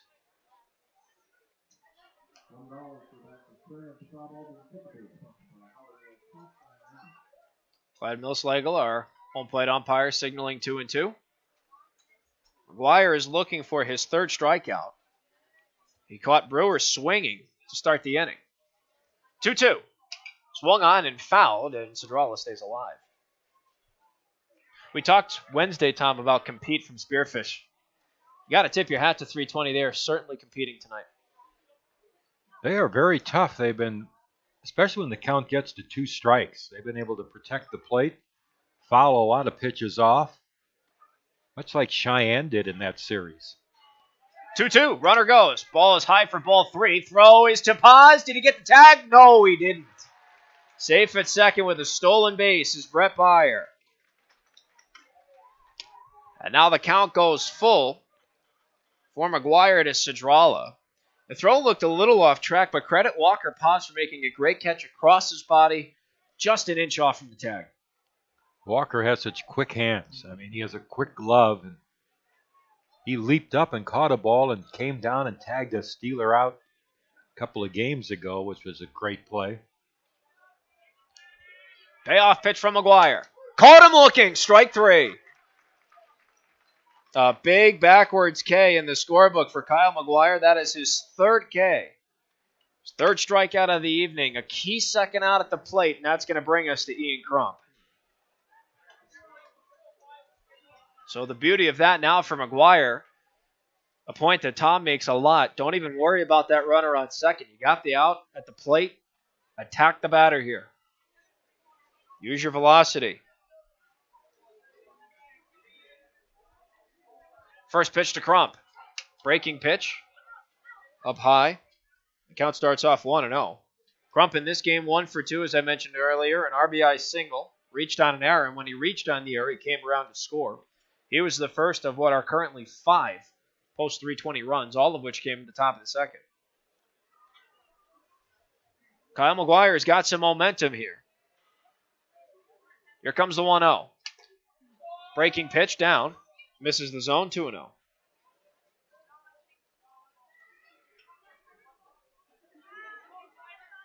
Should Crump be the final out, the Hardhats will go to the meat of the order, 4, 5, and 6. Petrie, Bowman, and Ferdinand. They need something rolling the bottom half of this inning. McGuire checks Byer at second, 2-0. That's a strike called on the outside part of the plate, and the count now goes to 2 balls and 1 strike. The next strikeout for McGuire will be his 20th on the season. The only person close enough to McGuire's 16 entering the game was Jack Sorensen with 10. 2-1. That's a called strike on the inside part on a fastball. 2-2 now the count. McGuire came into the game with 16 strikeouts. He now has 19. 1 pitch away from 20 and from the conclusion of 3.5 innings of play. 5-0. Post 320 has the lead. A big rivalry matchup against Post 22. McGuire from the stretch. Peak to second. Chucks the deuces. Swung on and fouled. And Crump stays alive.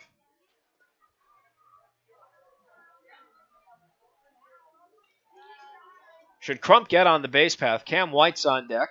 0 for 2, also reached on an error, came around to score. Flew out to center field with the bases loaded to end the top half of the second.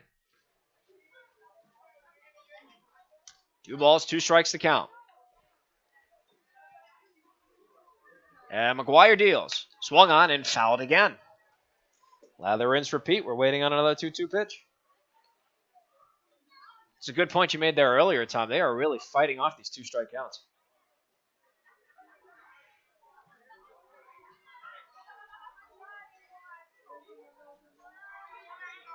Two balls, 2 strikes to count. Byer, once again, will take his lead off the second. McGuire's trying to end this at bat in under 10 pitches. 2-2. Breaking pitch, caught him looking. Strike 3. And a big backwards K again for Kyle McGuire. 3 strikeouts in this inning and 4 overall in this start. No runs, no hits, no errors for the Hardhats on defense. 1 man left on the base path for post 320. That was a man in scoring position. 3.5 innings in the books, and the Hardhats have kept this a 5-0 deficit. Looking to break that goose egg on the scoreboard with Eric Petrie, Cooper Bowman, and Luke Ferdinand due up in the bottom half of the 4th. We'll be right back with that and more from the Anytime Auto Sales Press Box here on ESPN Radio, Rapid City. Great faces, great places. Wet paint? Yep. And around here, when great places need a little love, great faces band together. Each year, First Interstate Bank employees help local organizations put a fresh coat of paint on homes of those in need. A small gesture, perhaps, but one that puts smiles on faces and strengthens bonds in the places we serve. First Interstate Bank. It's you and I, together.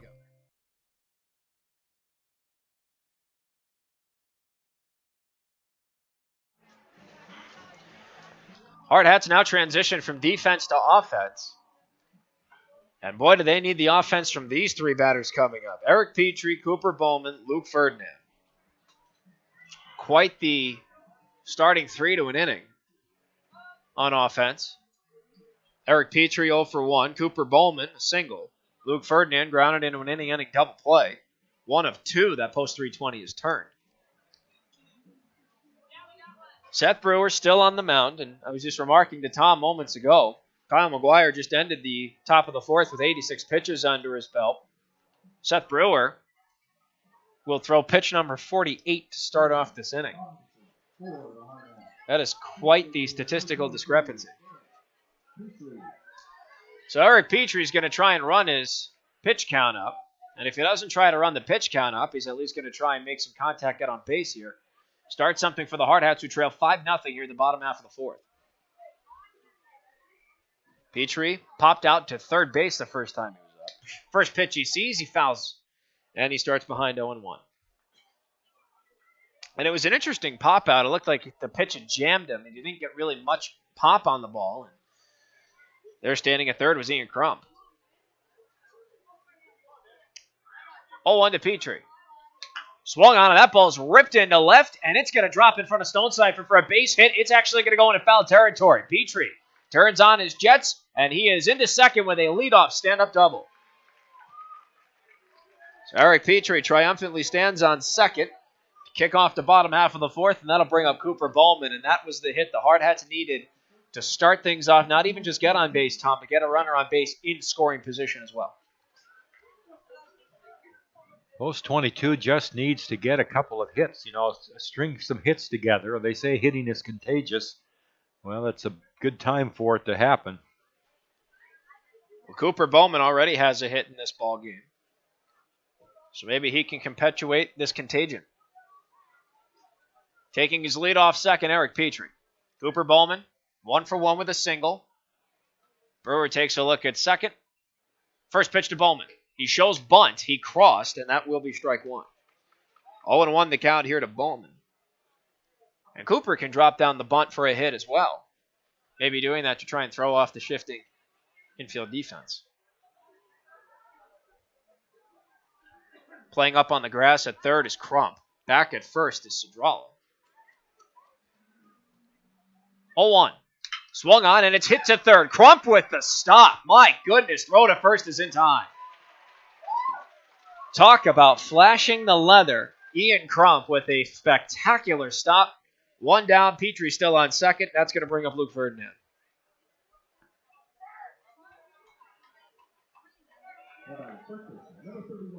Tell you, that was a great stab by Crump. If you blinked, you would have missed the play. So now here comes Ferdinand. He grounded into an inning-ending 4-6-3 double play back in the bottom of the second, looking for his first hit of this ballgame. Brewer looks at Petrie at second. First pitch. That's a called strike on the outside corner, and the count starts off 0-1 to Ferdinand. Zach Subshin is on deck. He had a well-hit ball to center field. That was caught by Connor Burgess in his first plate appearance. Petrie standing on second. The Hardhats last inning left the bases loaded, which means 2 runners were in scoring position. The Hardhats are looking to avoid making that 3-runner stranded in scoring position throughout the contest. 0-1 to Ferdinand. Swung on and missed. And now he is behind 0-2 to Brewer.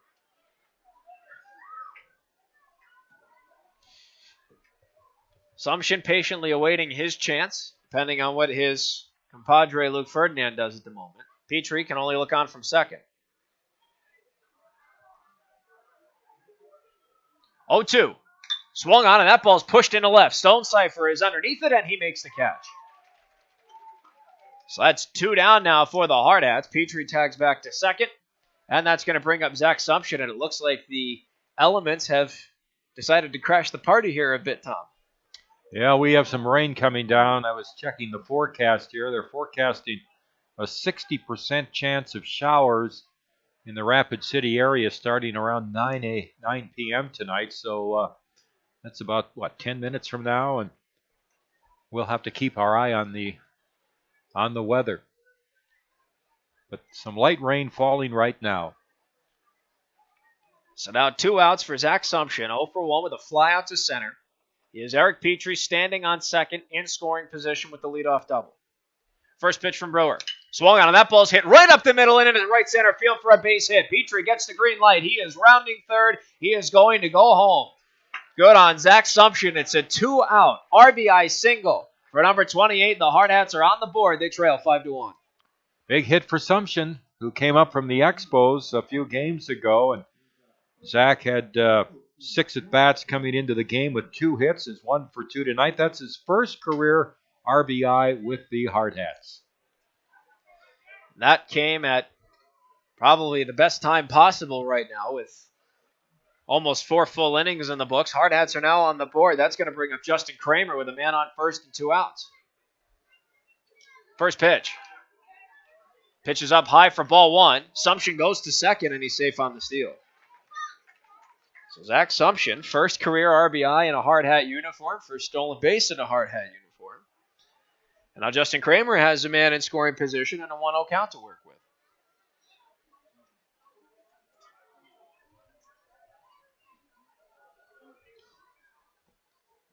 Ball and no strikes here to Kramer. He had the bunt single. He was credited with the single and then advanced to second on a throwing error. Next pitch is fouled. Evens up at a ball and a strike. And that was an interesting sequence, Tom, but I think you ultimately agreed with the ruling there because it was a tough play with Kramer's bunt. Yeah, I think he got a bit of a break on it. I think a good throw would have thrown him out, but it would have been close. And I don't quarrel with that scoring at all. 1-1 to Kramer. Called strike on the outside part of the plate on a fastball. Ball and 2 strikes now the count to the Hardhats' third baseman. Should he keep this inning going, Connor King is on deck, reached on the crazy catcher interference E2. We all thought he flew out to left. 1-2 from Brewer. Way outside. Kramer rests that bat on his shoulder. 2 balls, 2 strikes. Standing on second with the RBI single and then the stolen base is Zach Sumption. 2 outs, bottom of the 4th, and the Hardhats are on the board. However, they trail 5-1. Brewer looks to second. 2-2. Just missed the outside. I think there was a collective sigh of relief from the post-22 faithful, and now the count goes full. And you could hear a sigh of relief from Justin Kramer. Boy, that looked like a good pitch. Called the ball. If I'm Justin, I'm swinging at anything that is a fringe pitch. You have to protect. Payoff pitch. Up high and inside, ball 4. So Justin Kramer gets a 2-out walk. And that's now going to bring up Connor King with men on first and second. Still 2 outs here in the bottom of the 4th. King, as we mentioned, and Tom, you're not going to see that every day. A catcher interference ruled an E2. Catcher's glove must have made some kind of contact with his bat. That's about a 1 in 1,000 that happens. Yeah, you don't see it very often. Here's Paul Poole coming out now again from the Stars dugout. Slow trek to the mound. Just a reminder that following tonight's game, Post 22 will have the weekend off. And we'll take the weekend off. And then Mark, Destin, and I will get ready to get on that bus on Monday, head to Pier for the doubleheader against Pier Post 8. It's a Memorial Day doubleheader. Baseball and Memorial Day has always been a tradition, and Post 22 returns to Pier for that Memorial Day doubleheader. 12 noon for the first pitch on Monday, and we'll be on the air at 11:45 here on ESPN Radio Rapid City and on Hardhat-TV. Well, the meeting is now adjourned, and Connor King steps into the left-handed hitting batter's box. First and second, 2 outs, trying to keep this rally going. He shows bunt, but he crossed. That is a strike to King. He starts behind 0-1. King has some wheels. If he got that bunt down, it would have been a very tough call. Crump playing almost parallel with that bend in the grass at third. Here comes the 0-1. Inside, caught the plate. King not happy with it. He's behind. No balls, 2 strikes. Awfully close, based on where King sets up as well. So no balls, 2 strikes. And the 0-2 up high, and the count will go to 1-2. King stays alive. He has Justin Kramer on first with a 2-out walk. He has Zach Sumption on second with the 2-out RBI single, followed by the stolen base to get him to second. 2 outs, bottom of the 4th. He trails 5-1. 1-2. Little too far inside. No, they're saying it hit him. It just clipped his jersey, and now the bases are loaded, and that's going to bring up Walker Paz. Now the Hardhats still have some life.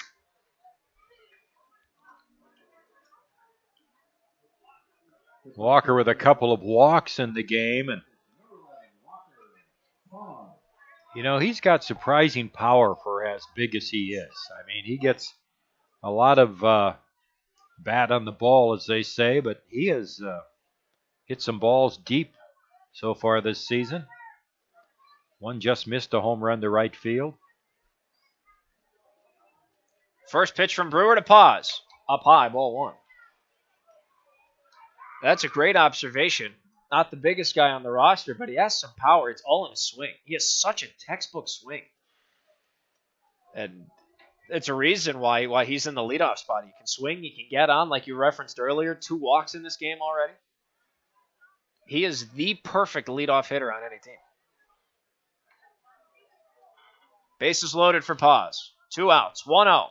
That's a called strike. At the knees, outside corner, and the count evens up 1-1. Coach Messer wants him to put that perfect swing to work. Unless the balls are way outside the strike zone, in which case that can rest on a shoulder. 1-1. Swung on and just fouled. Ball and 2 strikes. The count. Looks like Paz was just a little bit behind that pitch. A little surprised at how deep that Stonecipher's playing in left field with a left-handed batter like Paz. Walker's power will come when he pulls the ball. He won't hit the ball deep to left field very often. Ball and 2 strikes the count. Pitch outside. 2 balls, 2 strikes. Good eye from Walker Paz. Brewer trying to get him chasing. Second time tonight, Brewer has been in a bases loaded jam with 2 outs. Happened the last inning as well. Last time he got out of it. Full windup here for Brewer. 2-2. Swung on and hit foul. Left field side and out of play, and the count will hold at deuces. Should Paz be the last out, Cam White, Zane Sally, and Carter Stonecipher are due up for post 320. If Walker Paz keeps this going, Zach Solano is on deck looking for redemption with the bases loaded backwards K that's currently in the scorebook under his name. 2 balls, 2 strikes. 2 outs, bases loaded, Hardhats down 4.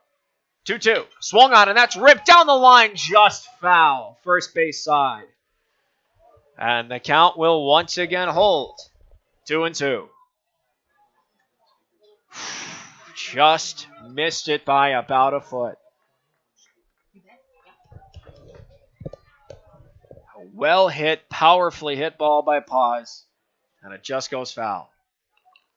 So 2 balls, 2 strikes to count. He's in quite a battle here with Brewer. 2-2. Outside. Count goes full. There are some doubters listening to this game that say baseball's not exciting. I hope this has changed your mind. This is quite nerve-wracking. Everybody's going. Payoff pitch swung on, and that ball is hit high in the air to center. Burgess is tracking underneath it, and he will make the catch, and that will end the jam. So the Hardhats strand the bases loaded. However, they do get their first run of the ballgame on the power of 2 hits, with no defensive errors charged to post 320, 3 left on base, 2 in scoring position. 4 full innings in the books. The Hardhats are on the board, but they trail 5-1 to post 320. We'll be right back in just a few moments, folks, with the top half of the 5th inning and a new pitcher for Post 22 as he takes on Cam White, Zane Sally, and Carter Stone-Cipher. We'll be right back, folks, here on the official radio home of Post 22 Hardhats Baseball, here on ESPN Radio, Rapid City. With more than 300 pediatric experts in 35 specialty areas, Sanford Children's offers the care that matters to your family. At the Castle of Care, we are committed to bringing in the latest and most advanced technology and services to care for your children. And having the largest team of specialists in the region means your child can receive expert, individualized care close to home. At Sanford Children's, we promise to put your family first. To learn more, visit childrens.sanfordhealth.org.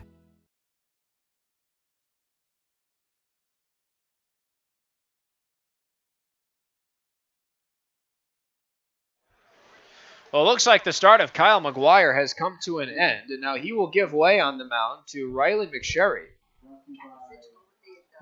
McGuire is done after 4 innings of work on 86 pitches. For McGuire,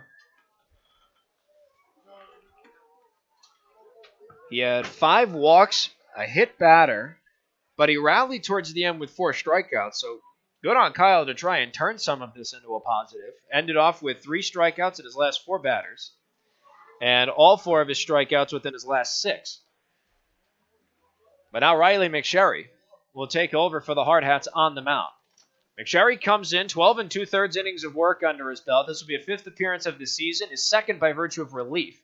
He also has a perfect 3-0 record on the line. 8 strikeouts to 3 walks and a 3.316 ERA. So we'll see just exactly how he fares in this relief appearance. He'll start off against Cam White, Zane Sally, and Carter Stone-Cipher.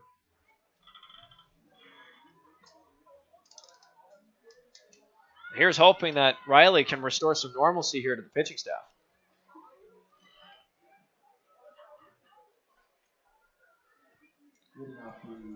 So Cam White, the first batter that Riley McSherry will face.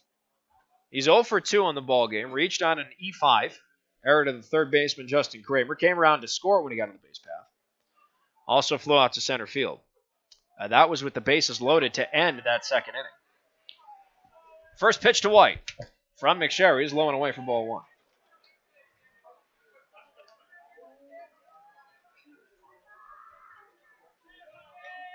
McSherry in relief of McGuire.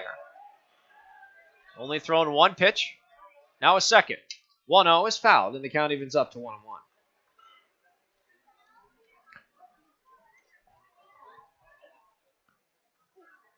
Numbers across the board through 4 full innings. For Post 320, they've got the lead. 5 runs, 4 hits, 2 errors. Your Post 22 Hardhats, 1 run on 5 hits, but 3 errors, and that's really going to come back to bite them if that scoreboard doesn't change.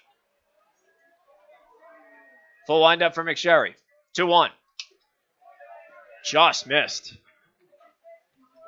Count. Now at 3 balls and a strike.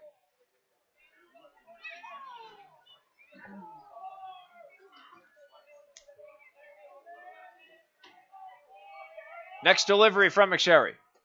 Misses low and away. And now the count's 3-1. That's now 2 scoreboard count errors. Nobody's counting, Mark. Well, clearly you I'm are. not. Yeah, clearly I'm not. 3-1 from McSherry. Swung on, and that ball's hit high in the air to right. Underneath it is Solano. He trots forward, and he makes the catch. That is an F9 in the scorebook. 1 up, 1 down. We'll bring up Zane Sally. And now I have a fresh count to work with, so I can try and hopefully apply some mathematical skill and count. It's going to bring up Zane Sally now. He's walked both times he's been on the base path. First time he got on the base path, he came around to score, also stole a base, scored on an error. The second time, he was thrown out trying to steal. And he looks at ball 1 to start off his 3rd trip to the batter's box. Zane Sally playing in right field for Post 320 Stars. 1-0.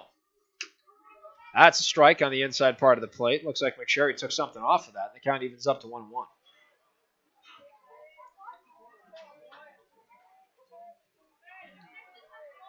1-1 from McSherry to Sally. Next pitch is swung on, and that's pushed into right. Solano turns on his jets, and the ball just lands foul. And Solano laid out for that one. A very tough play. Ball and 2 strikes now the count.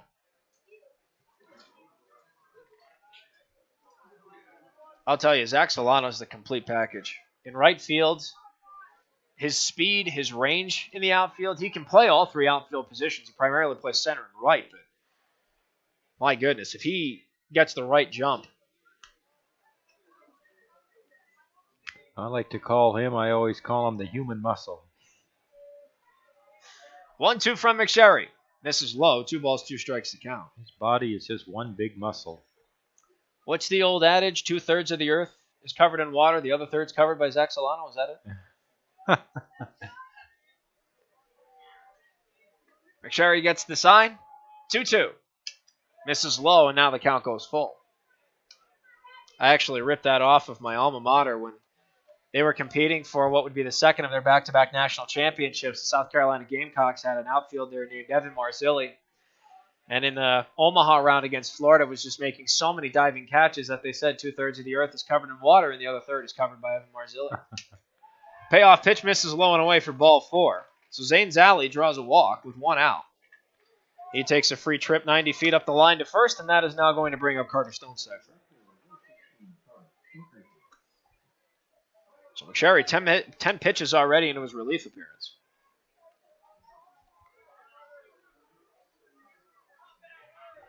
Rather, 11 pitches into his relief appearance. And now Stonecipher comes up.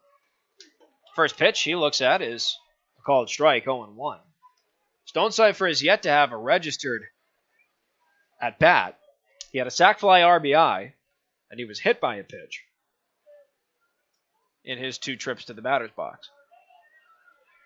0-1. Misses low and away, and the count evens up to a ball and a strike. Looks like McSherry's trying to gravitate a little bit low and away, try and get people to fish for the ball. If I'm McSherry with the stuff that I have and the velocity I have, go for the attack.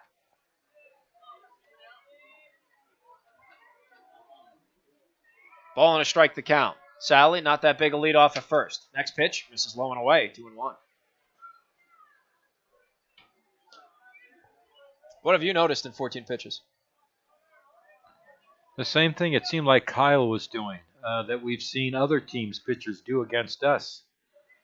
We're just trying to be so fine and hit the outside corner at the knees with a breaking ball, or we're not getting the ball in on hitters very much. 2-1. That pitch was in. 2-2. Great off-speed pitch from McSherry to get the called strike at the knees. Riley just had to prove you wrong on that one throw. But I do see the same observation, though. You are right. I mean, the control of the pitchers tonight hasn't been great. 2-2 misses low and away, and the count goes full. It's just 3 batters in a row for McSherry where he's gone 5 pitches plus. He's at 16 right now. I think you've got to get the ball in on Stonecipher. He's a big young man, close to the plate. Payoff pitch swung on and chopped to third. Kramer with the stop. Can't get the play at second. Throw to first is in time. And he couldn't get the play at second because Zane Sally had a great takeoff and a good jump. But he gets the 5-3 fielder's choice. It's 2 down, and with a man on second, that'll bring up Keegan Cast, who's 0 for 1 with a walk and a backwards K in the scorebook. That was the first of what would be 4 strikeouts for Kyle McGuire in his 4-inning start. What do you think contributes to that, Tom, when pitching staffs won't attack, when they try to be fine and they try to be cutesy on the outside? Well, sometimes it's pitch selection. I mean, sometimes I think we get in the habit of there's a good fastball inside. That was a ball, but it was a good pitch. He got it in on Cast. I don't know if I can really answer that. You know, every pitcher is different. Some it's confidence. Some you just don't feel right some nights, you know, and you just can't get the ball over where you want to. We've seen McSherry throw some very good innings. There's a good fastball. That caught the outside part for strike 1. Count evens up at a ball and a strike. He's thrown 2 fastballs here to Cast to start this at-bat. The number 9 hitter, and that's what you got to do. You got to attack that number 9 hitter. Don't fiddle around and hope you can nibble the corner. 1-1, swung on and fouled, and now the count is a ball and 2 strikes. But there it is, to your point, another fastball.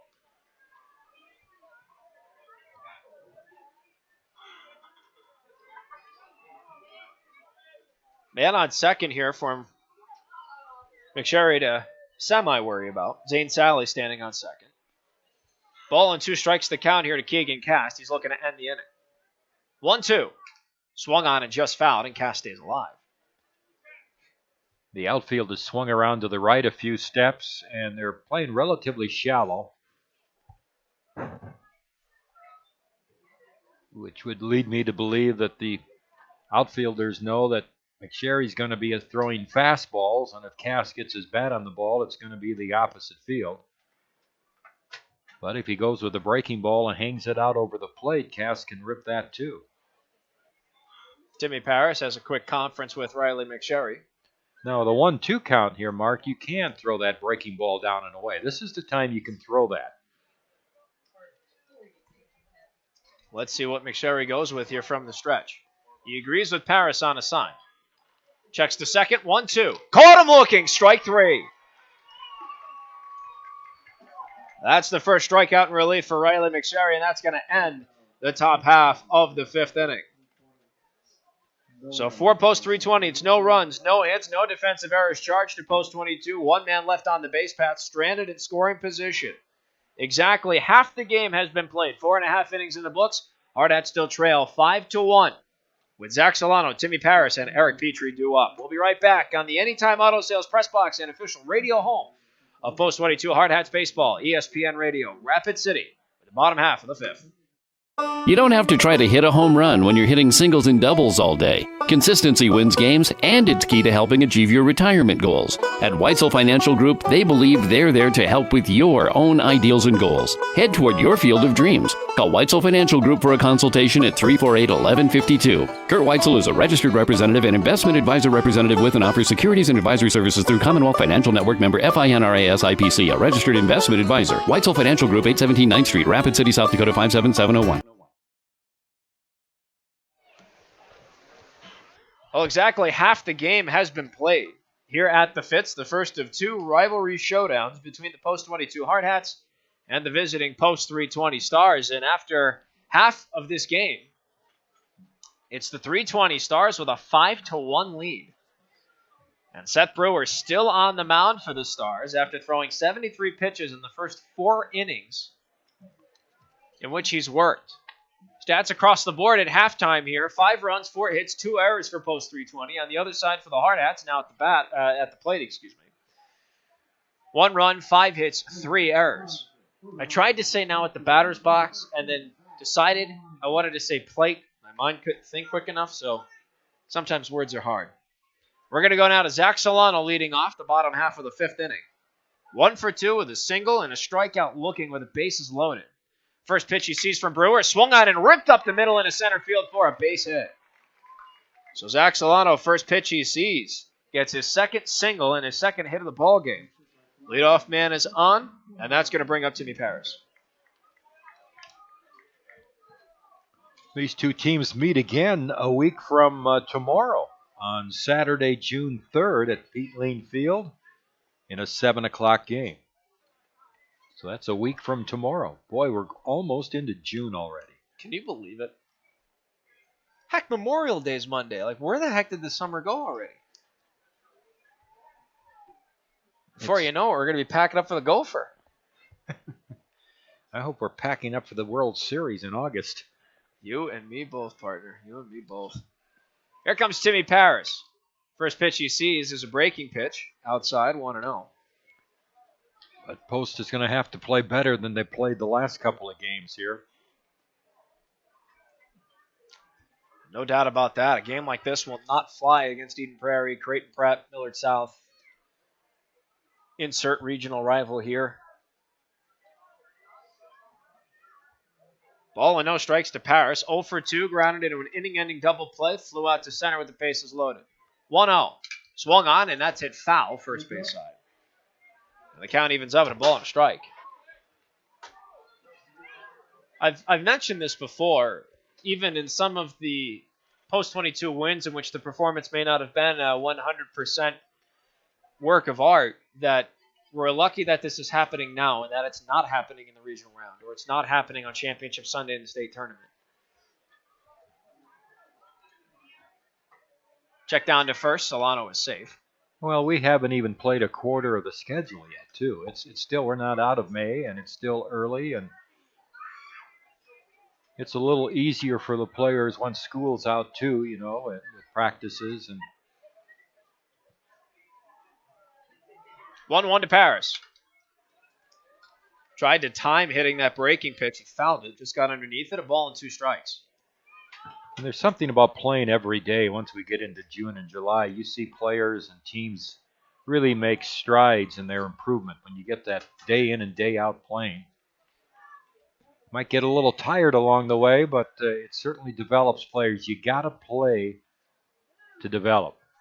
You can practice all you want, and that's part of it, no question about it, but playing the game is where you improve. 1-2 to Paris. Up high. 2 balls, 2 strikes. And that's where those old adages come in. Perform how you practice how you perform. By failing to prepare, we prepare to fail. Everything off the field, everything translates on the field.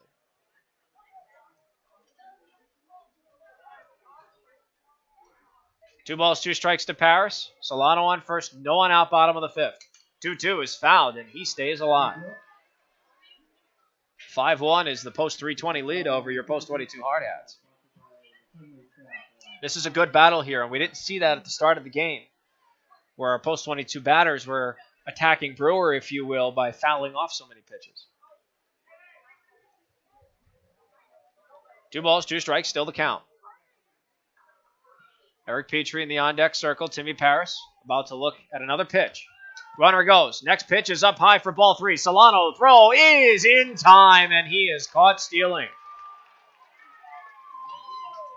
It's a 2-4 caught stealing for Solano. And now Timmy Paris has a full count to work with, but no one on the base path.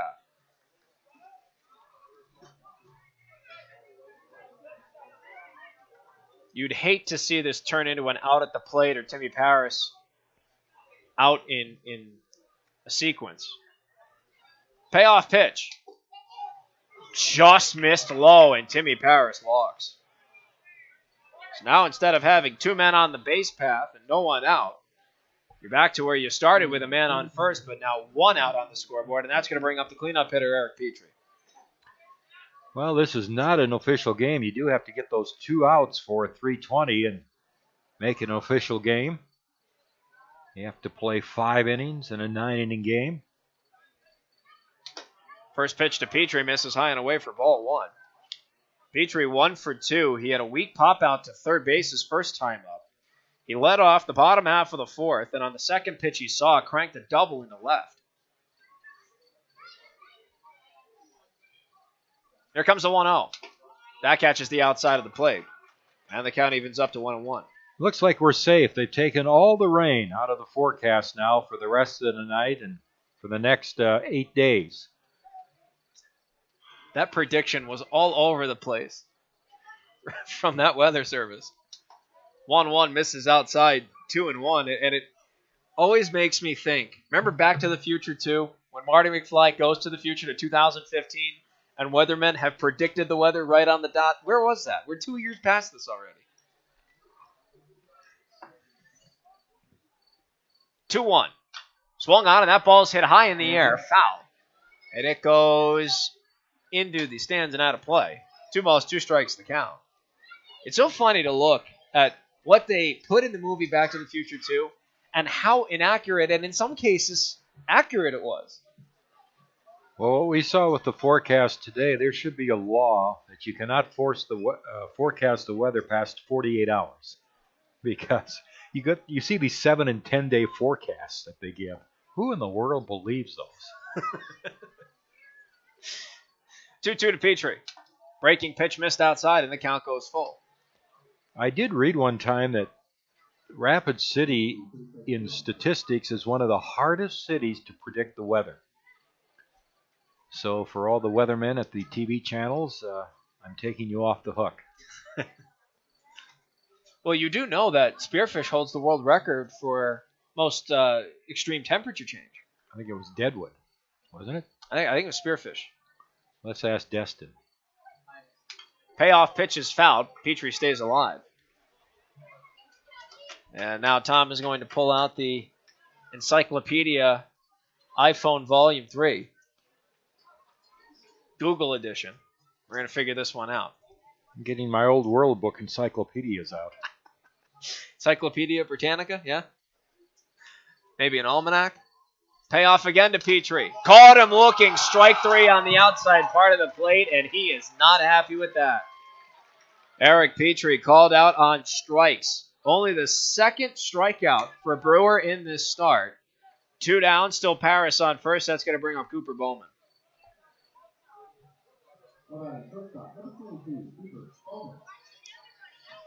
So the Hardhats having some trouble getting momentum offensively.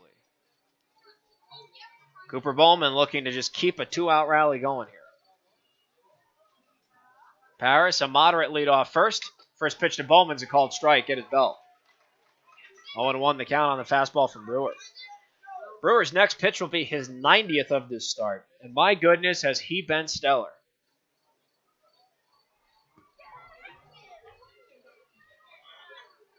No balls and a strike. Pitch to Bowman. Breaking pitch misses outside, and the count evens up 1-1. You get the award. You win Spearfish January 22nd, 1943. In a span of 27 minutes, the temperature went from 58 degrees to -4. That's absurd. Next pitch to Bowman, swung on, hit high in the air. That is foul. Is it in play? No, it's not. And White will watch that bounce in the stands. Ball and 2 strikes now the count here to Cooper Bowman. Should he be the final out, we go to the top of the order for post 320. Should he keep this inning going, Luke Ferdinand is waiting in the on-deck circle. 1 ball, 2 strikes the count here to Cooper Bowman. Brewer looking for his 3rd strikeout and the end of the bottom half of the 5th inning. From the stretch, 1-2. Swung on, and that ball's hit high in the air. Shallow left center. Underneath it from short is Byer. A tough track, but he makes the catch. And that will retire the side. For the Hardhats, no runs on a hit with no errors. 1 man left on the base path. 5 full innings are in the books. The post 320 Stars still have the lead. 5-1 over your post 22 Hardhats. We'll be back with the top half of the 6th and the top of the order for post 320 in just a few moments. Riley McSherry back on the bump. We'll be right back from the Anytime Auto Sales press box here at the Fitz on ESPN Radio Rapid City. The official. Coke Zero goes with things like this. This. And this. Coke Zero tastes like this. He shoots! He scores! It sounds like this. It feels like this. So when the game is on, try it with this. Coke Zero. Real Coca-Cola taste. 0 calories, 0 sugar. Coke.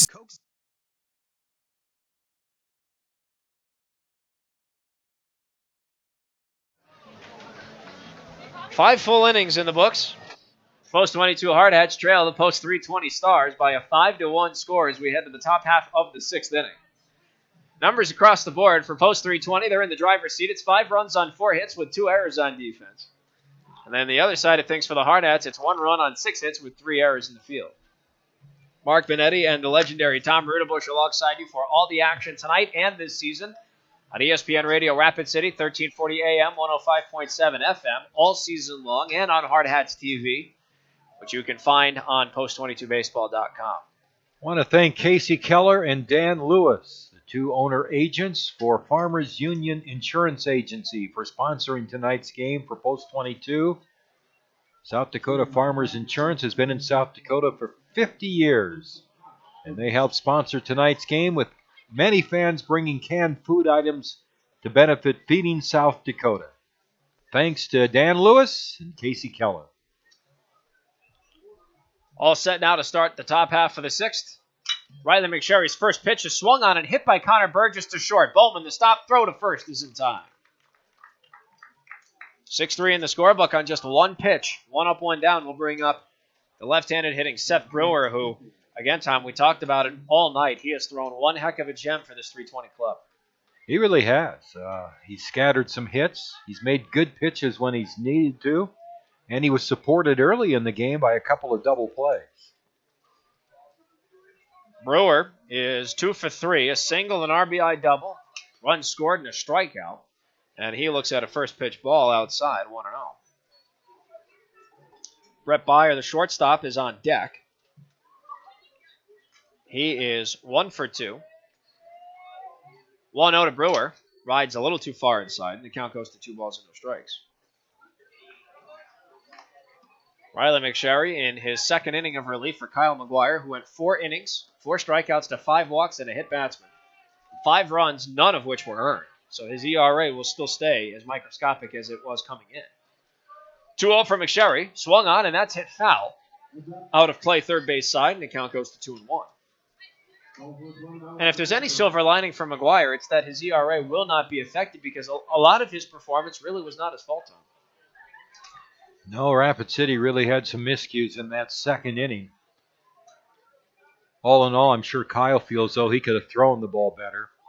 2-1 is swung on and hit foul again out of play, third base side. He'd probably be the first one to tell you that.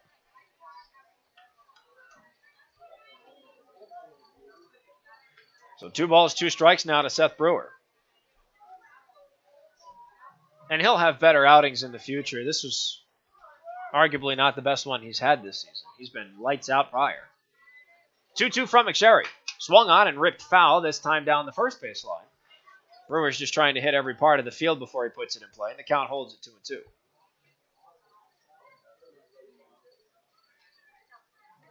Ferdinand playing a little closer to that line at first base with Brewer, the left-handed hitting, right-handed throwing pitcher. Another one of those awkward switch combos. Sherry takes his time. Full windup. 2-2. Swung on and missed. Strike 3. Second strikeout in relief for Riley McSherry, and the second time tonight that Brewer has struck out. 2 up, 2 down, and out here comes Brett Byer.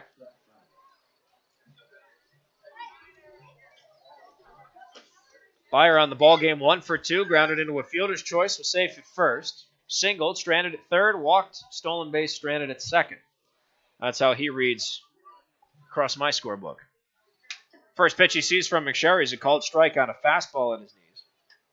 No balls and a strike starting count to the 320 shortstop. Should Byer be the final out for 320? It's Ferdinand, Sumption, and Kramer due up for the Hardhats here in the bottom of the 6th. 0-1. Called strike on the inside part of the plate. No balls, 2 strikes. Looked like a changeup from McSherry.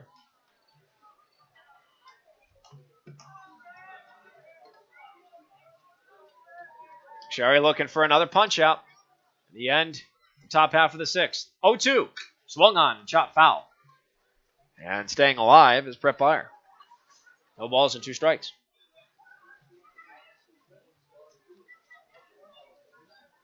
Hardhats chomping at the bit to get back to the offensive. McSherry once again 1 pitch away from accomplishing that.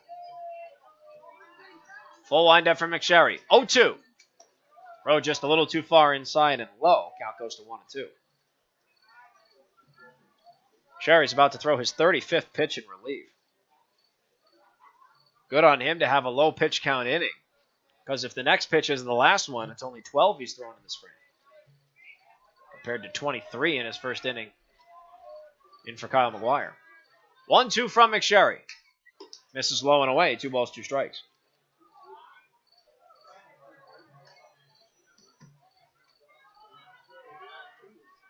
Should Byer safely get on the base path, Rylan Cedrala is on deck.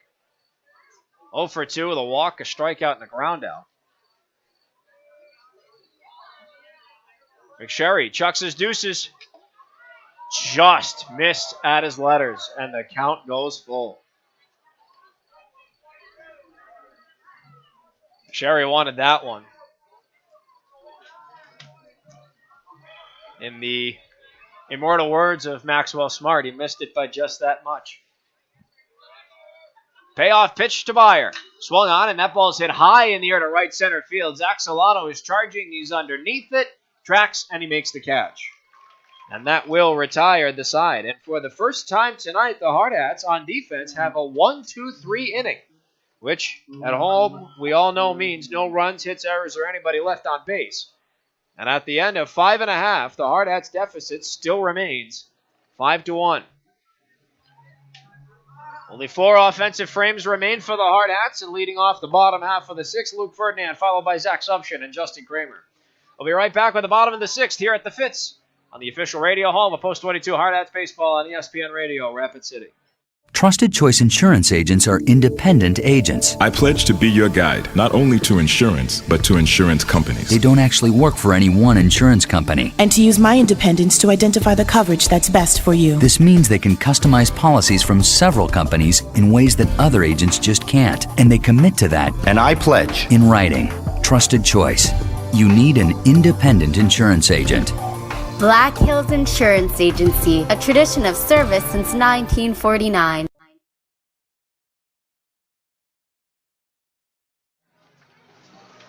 Seth Brewer still on the mound for Post 320. I guess if you're Coach Paul Poole, if it ain't broke, don't fix it. 92 pitches, and he's held the Hardhats to only 1 run in this rivalry matchup heading into the bottom half of the 6th. Numbers across the board through 5.5 for the Post 320 Stars in the driver's seat trying to protect their lead. It's 5 runs, 4 hits, 2 errors. The Hardhats, 1 run, 6 hits, and 3 errors. Luke Ferdinand, Zach Sumption, Justin Kramer due up. Luke Ferdinand to lead off. He is 0 for 2. Grounded into an inning-ending double play, and he flew out to left. First pitch from Seth Brewer. His 93rd of the ball game is a called strike. The outside part of the plate, off-speed pitch. Ferdinand's behind 0-1. Mark Benetti and the legendary Tom Rudabush alongside you for all the action this season and tonight. 0-1.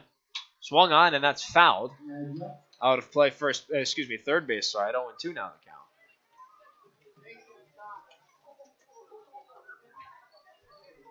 We've seen some stellar Hardhats performances. We've seen some interesting, if you could call them, performances from the Hardhats. I think this game would fall in the category of the latter. 0-2 is fouled. Count will hold 0-2.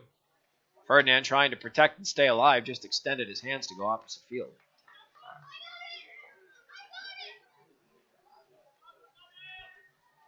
No balls, 2 strikes to count to Ferdinand. Full windup for Brewer, and he deals. Swung on, and that ball's hit to second. Stops made on the play by Cast. Scoop, throw to first in time. 4-3 in the scorebook. 1 up, 1 down. We'll bring up Zach Sumption. Sumption on the game is 1 for 2. Flew out to center, a very well-hit ball in his first step out of the ball game. Was rewarded with a ribby single back in the bottom of the 4th to knock in the only Hardhats run in this game. Also has a stolen base under his belt. 1 out, bottom of the 6th, no one on for Sump. First pitch swung on and missed. 0-1 the count here to Zach Sumption. Sump, of course, what they call him in the dugout.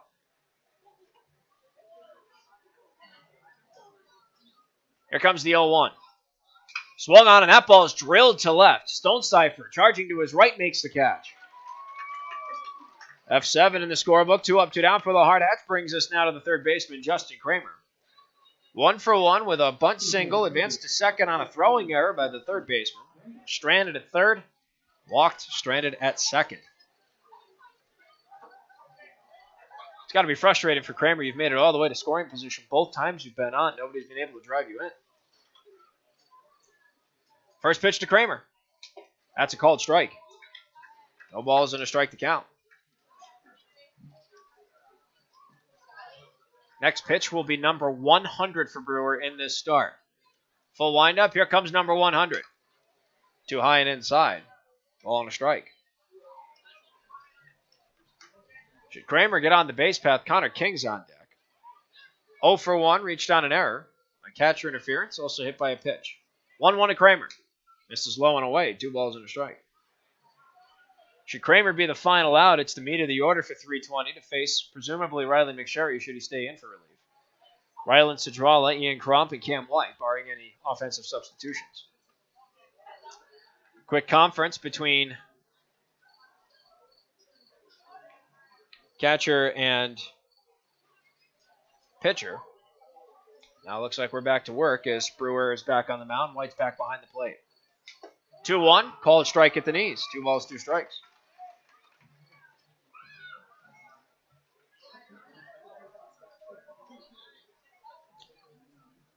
Two outs, nobody on the base path here for Kramer in the bottom of the 6th. It's still 5-1, post 320. 2-2 to Kramer. Breaking pitch, missed inside. The count goes full. So a big payoff pitch here for Seth Brewer. Trying to get out of the inning, 1-2-3 unscathed. Payoff pitch to Kramer. Swung on, and that ball's chopped to short. Byer gets the stop on the scoop. Throw to first is off track, but it's in time. And that will retire the Hardhats. 1-2-3 inning offensively for post 22, which, as we all know, means no runs, hits, errors, or anybody left on base. 6 frames are in the books. Tom's back in the driver's seat for the top of the 7th. Hardhats still trail 5-1. We'll be right back here on the official radio home of Post 22 Hardhats Baseball here on ESPN Radio. Rapid City broadcast from the Anytime Auto Sales Press Box here at Floyd Fitzgerald Stadium.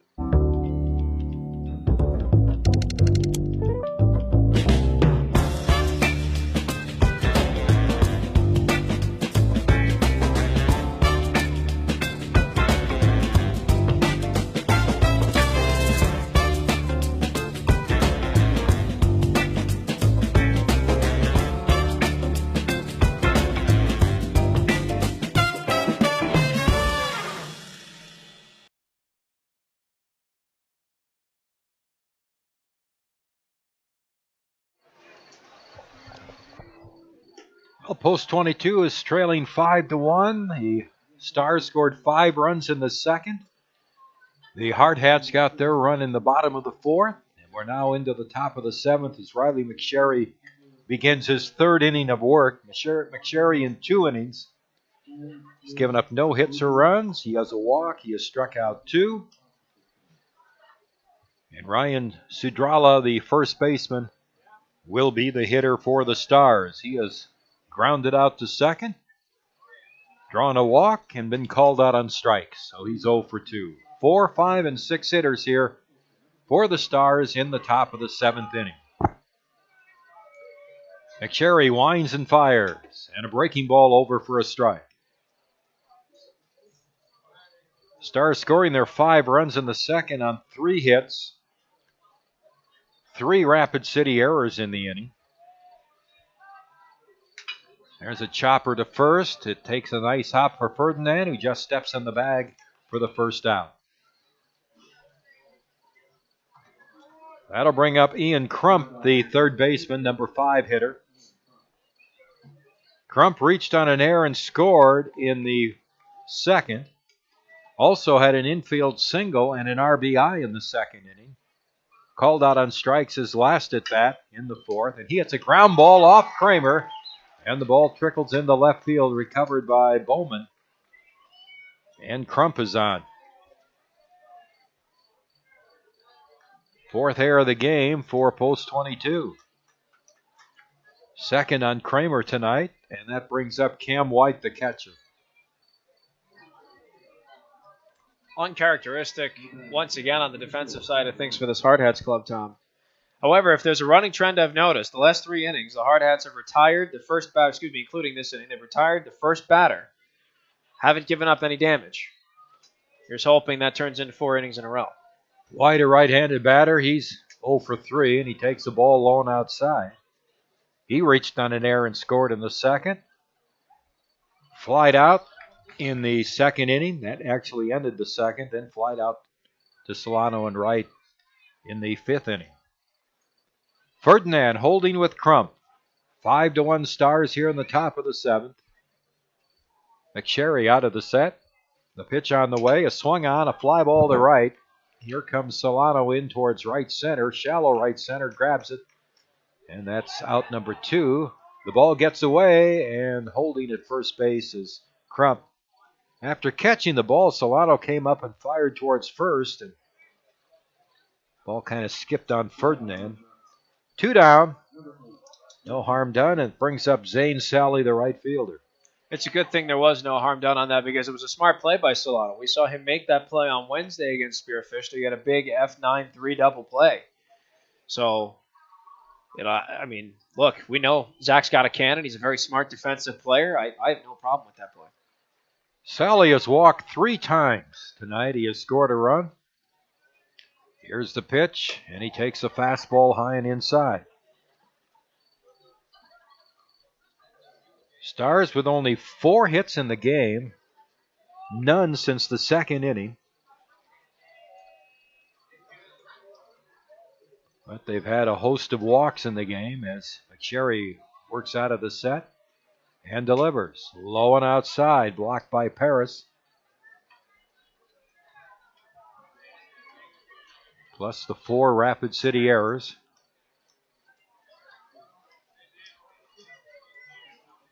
Total of 6 walks given up by Post 22 pitching.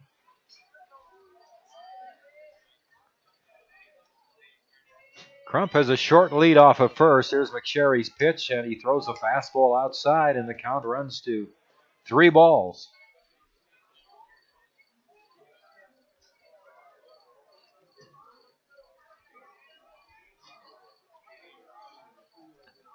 Shading a few steps around to the right in the outfield for Sally.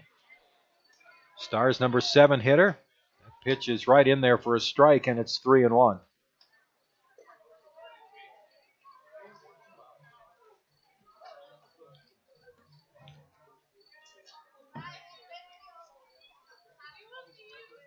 Here's the set and the pitch. Strike 2, a fastball down around the knees over the inside part of the plate. Sally kind of took a step towards first. Looked like a pretty good pitch, and it's 3-2. So with 2 outs, Crump will be off and running from first. McSherry from the belt. The pitch to Sally is strike 3 on the outside corner again. He was starting down towards first, but McSherry gets his 3rd strikeout. No runs, no hits. There was a Rapid City error and 1 left. 8 stranded in the game now for 3:20. We head to the bottom of the 7th. Time for the 7th inning stretch. The Stars 5, the Hardhats 1 here on ESPN Radio Rapid City and the Anytime Auto Sales Press Box. Great faces, great places. Wet paint? Yep. And around here, when great places need a little love, great faces band together. Each year, First Interstate Bank employees help local organizations put a fresh coat of paint on homes of those in need. A small gesture, perhaps, but one that puts smiles on faces and strengthens bonds in the places we serve. First Interstate Bank. It's you and I together.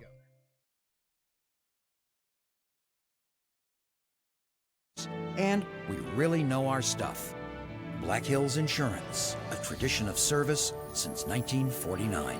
Bottom of the 7th. Again, we want to thank the Farmers Union Agency here in Rapid City, Casey Keller and Dan Lewis, agent owners, and sponsoring tonight's game to benefit the Feeding South Dakota program.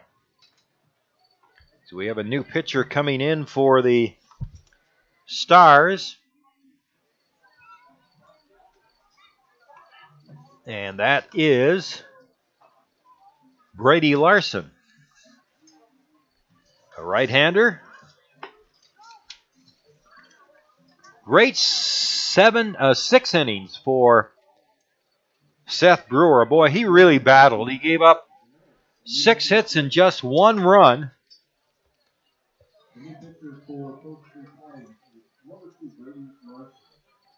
Brady Larson for the Stars, a right-hander into pitch on the season, is 1-2 and lost 2 for the Stars. And he's pitched 20 1/3 innings. Allowed 20 hits. He's walked 8. He's struck out 18. His ERA is 2.75. So he's done a good job. He pitches to Connor King, and it's a ball low and inside. Connor leading off here in the bottom of the 7th for the Hardhats. He has reached on catcher's interference in the 3rd inning, was hit by a pitch in the 4th inning. Here's the delivery, and it is a little bit low. And it's 2 balls and no strikes. Final stat line on Seth Brewer here real quick, Tom. 6 innings, pitched 6 hits to 1 run. It was earned. 2 strikeouts, 3 walks, a hit batter. 104 pitches. And a strike over the outside corner. And it's 2-1. Ground ball rolled towards second, cast in and to his left to field the ball and flip it to first for the out. 1 down in the post 22 seventh, and that brings up Walker Paz. Walker in that leadoff spot has walked twice tonight and flied to center.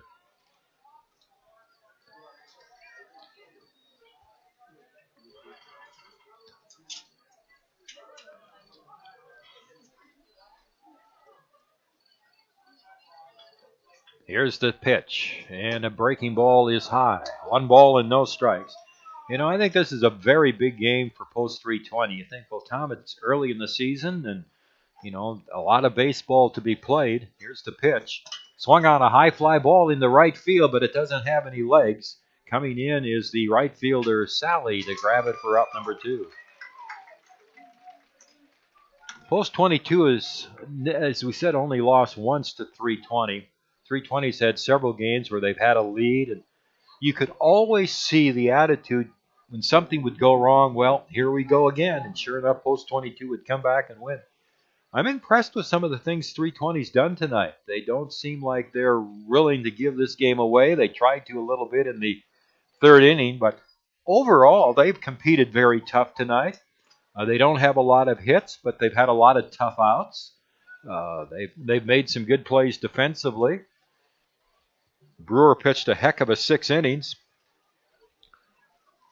And now reliever Brady Larson trying to get out of this 7th inning. Delivers a ball low to Zach Solano.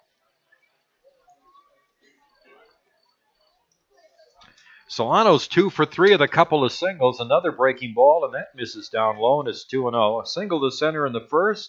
Called out on strikes in the 3rd. Single to center again in the 5th inning. Zach extending his hitting streak tonight to 9 games in a row. The pitch on the way is fouled back, and it's 2-1. Post 22, between Brewer now and Larson, they've retired 7 in a row. Timmy Paris, the last man to reach base in the 5th inning. Here's the pitch. That skips to the plate. And it's now a 3-1 count on Solano. Post 22 needing base runners, trailing 5-1 here in the bottom of the 7th inning to the Stars, who scored all 5 runs in the 2nd inning.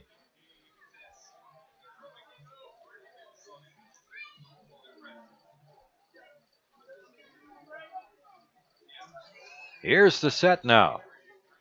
Larson's pitch is low and inside for ball 4. So a 2-out walk to Solano, and that'll bring up Timmy Paris. Crucial at bat here for the Hardhats as Timmy Paris is getting his leg pads off to come out of the on-deck circle and hit. You know, look, again, we've talked constantly how 2-out hitting for the Hardhats hasn't been the greatest thing to watch tonight, but you're running out of time. You've got, including the 8th and 9th innings, 7 offensive outs to try and get something rolling here. Just got to use the time while you have it. Paris is hit into a double play started by second baseman Cast in the 1st inning, flied to center, and drew a walk in the 5th, so he's 0 for 2. Here's the pitch, and a breaking ball misses outside for ball 1. Zadrala will hold with Paris, or with Solano at first base. Zach was thrown out trying to steal in the 5th inning. Has a good lead, but not a great lead off at first. Here's the pitch. Swing and a foul off to the right out of play. Timmy Paris with a count of 1 ball and 1 strike. Had a nice visit with Timmy's uncle Mike Paris last week. The athletic director over at Sturgis High School. Mike was the catcher on that 1977 Post 22 team, their first ever World Series team. Mike was the starting catcher, and his nephew Timmy Paris here. Timmy lifts another foul out of play. said he's very proud of Timmy, and Timmy is one of the hardest working players I've ever seen in post-22 baseball. Boy, he has worked and worked and worked since I remember him as a 15-year-old. And you have to give him a lot of credit. And that's even overflowed into everything else he does in life off the baseball field as well. 1 ball and 2 strikes. Solano off of first. Here's the pitch. Another foul off to the right. Paris hanging in with a count of 1 ball and 2 strikes. You know, the most beautiful thing about baseball is that there's no time constraint to this sport. It's only when you get yourself out, as opposed to hockey, for example, where you've got 3 20-minute periods. So still plenty of time here. You know, it looks like it's running out with 7 offensive outs left. 1 ball and 2 strikes. You can't run the clock out in baseball. Here's the pitch. Swing and a foul. Still a ball and 2 strikes.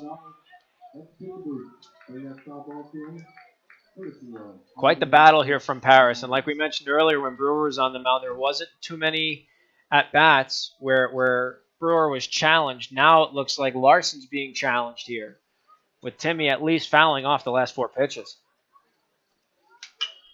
There's a base hit to center field to the right of second base. Around second, on his way to third is Solano. And Paris comes up with a 2-out hit. And here, post-22 has runners at the corners with 2 out for Eric Petrie.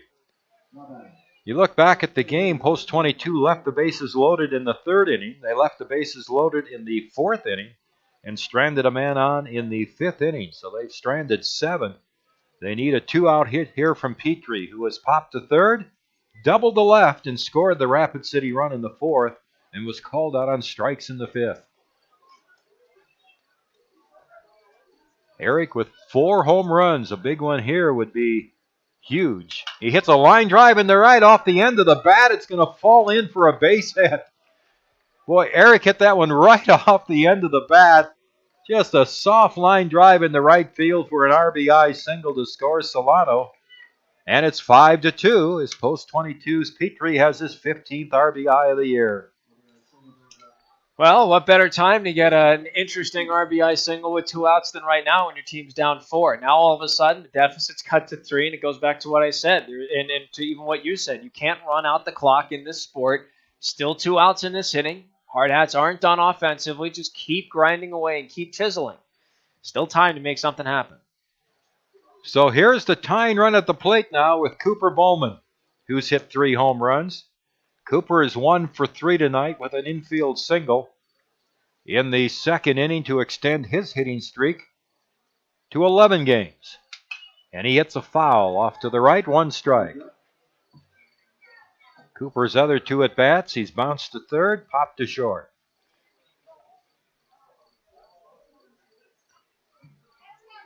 Five to 2 now. That was post-22's 8th hit of the game, but just the 2 runs. The Stars have had only 4 hits, but they have 5 runs, helped out by 4 Rapid City errors and 6 walks. Here's the set by Larson. The pitch to Bowman. Cooper takes a fastball at the knees, and it's a strike called, and it's 0-2.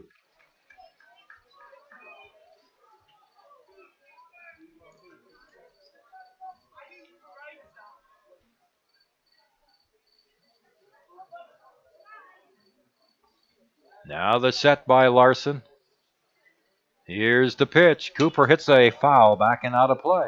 He had a good rip at it, and the count runs along at 2 strikes. Paris at second, Petrie at first.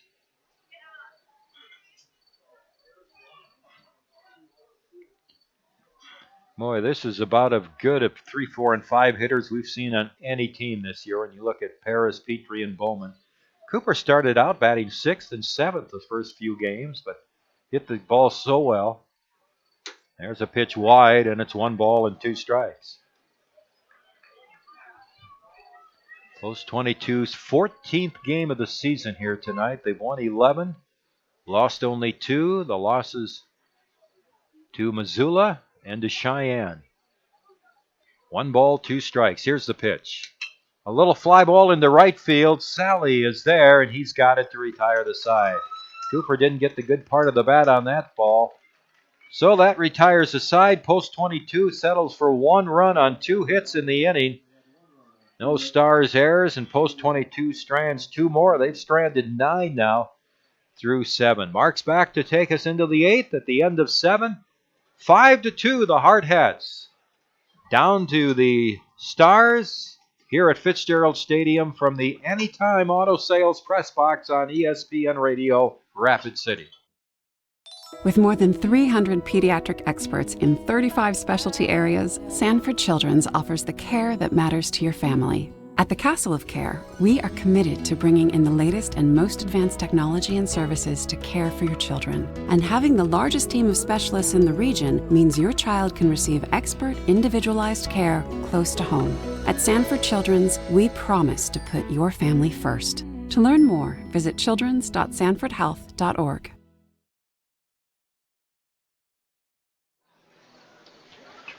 7 full frames are in the books. Post 22 Hardhats trail by 3 to the Post 320 Stars, the latter of which will come back to the offensive to kick off the top half of the 7th. Numbers across the board, top half of the 8th. Numbers across the board. Post 320, it's 5 runs, 4 hits, 2 errors. And for the Hardhats, it's 2 runs on 8 hits with 4 errors in the field. Riley McSherry back on the bump. And he will lead off against Brady Larson, who comes into the 8th spot in the batting order for Carter Stonecipher. So Brady Larson, the relief pitcher, he is now up to bat. And his first pitch is swung on and hit to the left side of the infield. Kramer bobbled it on the scoop. Throw to first from Bowman is not in time. So it's an E5 on Kramer that will allow Brady Larson to get on the base path in his first appearance. That's a tough miscue to give up. Start off the top half of the 8th, and that's going to bring up Keegan Cast.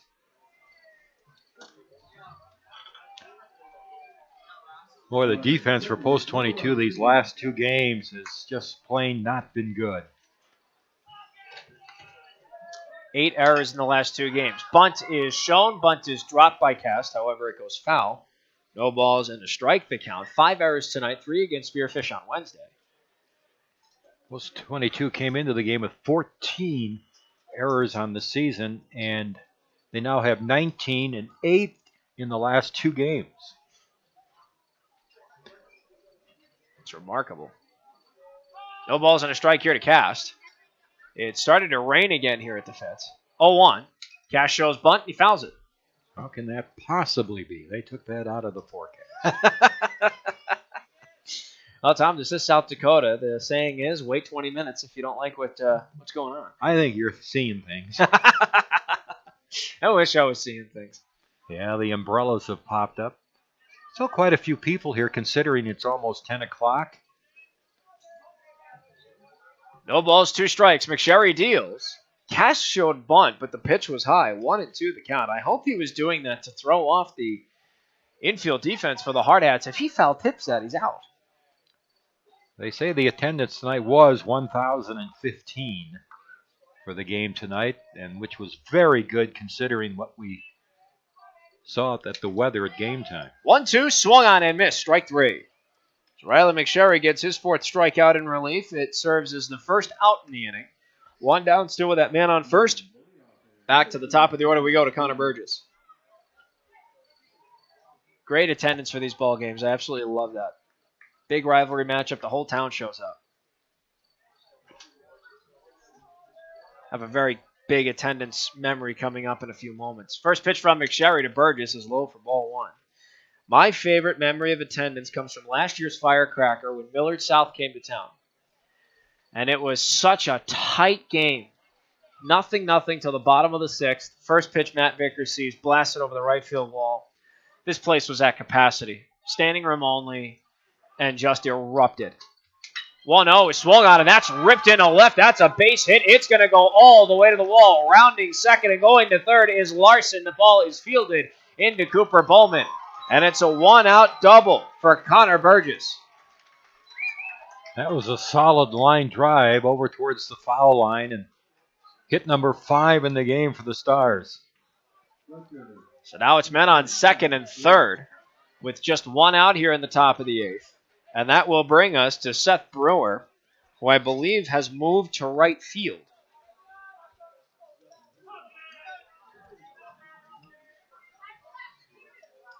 Possibly left. Most likely left now that I decide to put 2 and 2 and try and make logic happen in my head here. Infield's in, trying to protect the run. First pitch is high and away for ball 1. Yeah, when they brought in Larson, they took out Stonecipher, the left fielder, in the number 8 spot. That's where they had to put in Larson, so Brewer went from the mound to left field. The infield is in now, all the way around to the edge of the grass for post 22. Ball and no strikes to count. McSherry deals to Brewer. Swung on and missed. And the count evens up to a ball and a strike. Again, I say it. If you're a doubter listening to this game and you think this sport is not entertaining, not exciting, you must not have a pulse. 1-1. Swung on and that ball's fouled. The count goes to a ball and 2 strikes. Well, if they're listening and they think that, then my question is, why are they listening? Well, I mean, it is a Friday night on a long weekend. Maybe they didn't have any camping plans. They just needed something to do. Could be the case. Baseball's a beautiful game. It's a great game. 1-2. Caught him looking. Strike 3. Oh, my goodness. Riley McSherry on the outside corner. A backwards K. That's number 5. 2 down. Men on second and third. That's going to bring us to Brett Byer. That was a crucial out at the plate. So now here comes Byer. 1 for 3 on the game with a walk and a single. Also hit into a fielder's choice. First pitch. Missed low. Ball 1. Now with 2 outs, of course, the infield backs up and the outfield is playing straight away.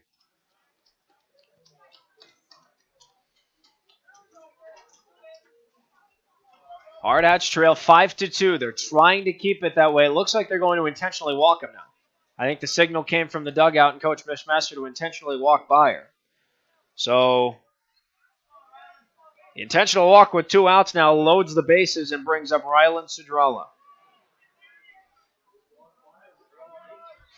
I want to correct myself, too. I think on first pitch is swung on and it's hit to short. Bowman gets the stop. Underhand toss to seconds in time. And the 6-4 fielder's choice will end the inning and get post 22 out of the jam. No runs were scored. There was the 1 hit, the double from Connor Burgess. There was 1 error charged to the Hardhats. And they left 2 men on the base path. 7.5 innings in the books. The Hardhats still trail 5-2. Due up for post 22. Luke Ferdinand, Zach Sumption, Justin Kramer, barring any substitutions. We'll be right back in just a few moments, folks, here on the official radio home of Post 22 Hardhats Baseball on ESPN Radio, Rapid City. You don't have to try to hit a home run when you're hitting singles and doubles all day. Consistency wins games, and it's key to helping achieve your retirement goals. At Weitzel Financial Group, they believe they're there to help with your own ideals and goals. Head toward your field of dreams. Call Weitzel Financial Group for a consultation at 348-1152. Kurt Weitzel is a registered representative and investment advisor representative with and offers securities and advisory services through Commonwealth Financial Network member FINRA SIPC, a registered investment advisor. Weitzel Financial Group, 817 9th Street, Rapid City, South Dakota, 57701.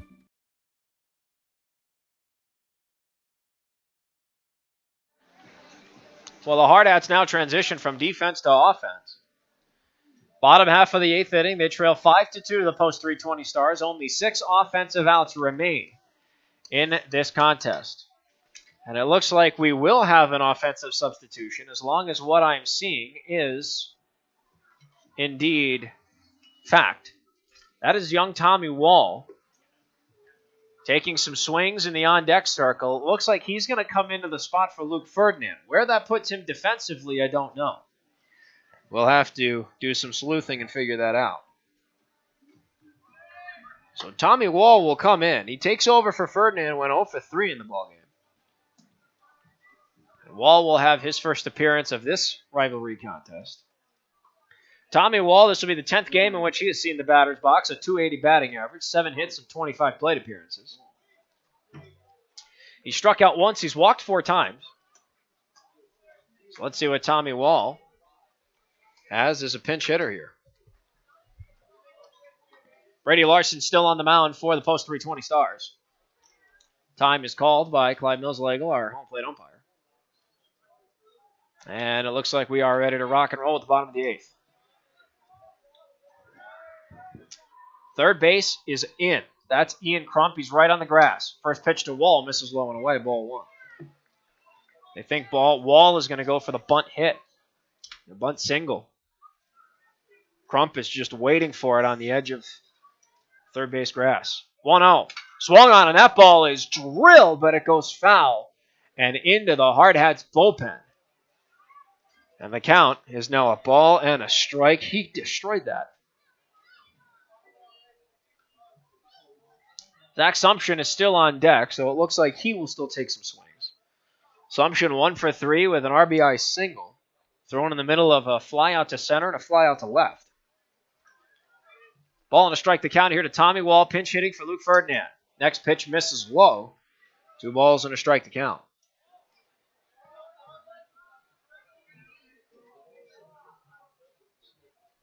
Brady Larson about to throw his 40th pitch in relief. 2-1. Buzzes the tower. 3 balls and a strike. It came a little too high and inside to Tommy Wall. Tommy Wall looking to get something started here for the Hardhats. They are running out of outs. Only 6 offensive outs remain. We're in the bottom of the 8th. No one's out just yet. 3-1 from Larson. Swung on and fouled. And the count now goes full. Zach Sumption on deck. Justin Kramer in the hole. For Post 22 here in this bottom half of the 8th. Let's round out the 3 gentlemen required to bat. Tommy Wall leading it off, pinch hitting for Luke Ferdinand. 3 balls, 2 strikes to count. From the stretch from Larson. Up high, ball 4. And Tommy Wall gets a leadoff walk. So Zach Sumption has a man on first to work with. Nobody out. Hardhats still trail 5-2. Let's keep an eye on Tommy there at first. He has twin turbos in his cleats. Would not be surprised to see him try and take off for second at some point. There's the check down to first. Larson's obviously aware of it.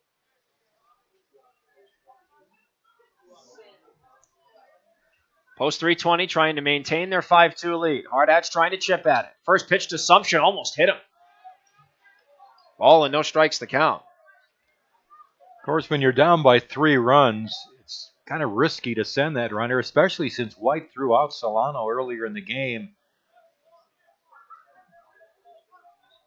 1-0 Sumption. Swung on, and that ball is chopped to third.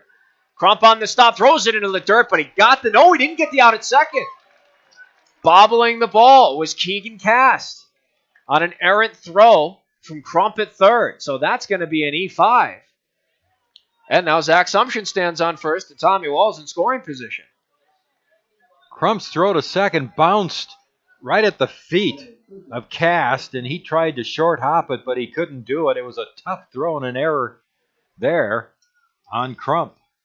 So now here comes Justin Kramer with a man in scoring position and 2 men on the base path. Still no one out here in the bottom of the 8th. One swing can tie this ball game up. The corners are in on the infield. First pitch to Kramer. He shows bunt. He drops it, but it's foul down the third base line. No balls and a strike to count. Kramer, probably the best bunter on this team, has to try and get that down. And again, the corners are in, trying to make the play on Kramer's bunt attempt. Tommy Wall's on second. Zach Sumption's on first. Connor King is on deck. Kramer currently in the batter's box. No balls and a strike is count. Let's see if he goes for the bunt again. He shows bunt, but the pitch is high, and the count evens up at 1-1. Dave Plouffe, the longtime 47-year coach of Post 22, always used to tell me that he thought the bunt was the biggest weapon in baseball. People talk about the home run or, speed or something. He thought the bunt and making teams defend the bunt. 1-1. Kramer fouls it. And that's an unfortunate turn of events for Kramer, so unless he's feeling really lucky, he will be swinging now A ball and 2 strikes to count.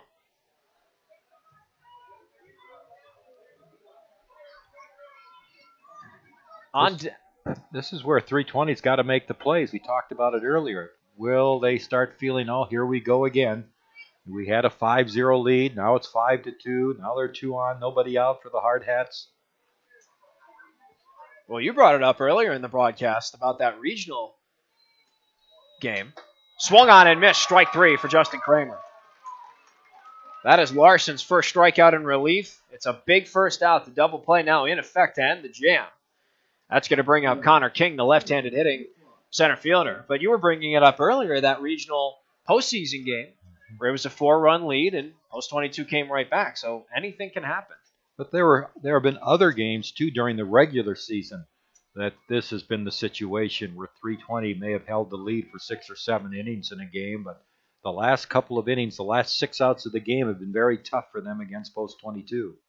First pitch to King. He tries to drop the bunt down, but it trickles down the third baseline. No balls and a strike to count. If you're going to get that bunt down, you absolutely have to. You got to tweak something here because Justin Kramer, arguably the best bunter on this team, had 2 attempts to do it and failed. Connor King, we've seen him bunt for a hit before. We've seen him bunt, period. They have to start landing these bunts. 0-1. King doesn't show bunt. He looks at ball 1 inside.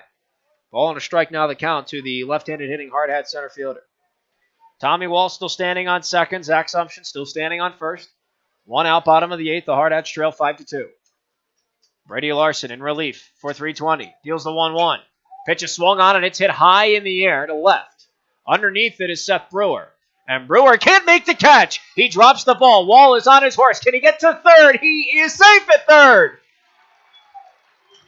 And the bases are loaded for the top of the order, and Walker paws.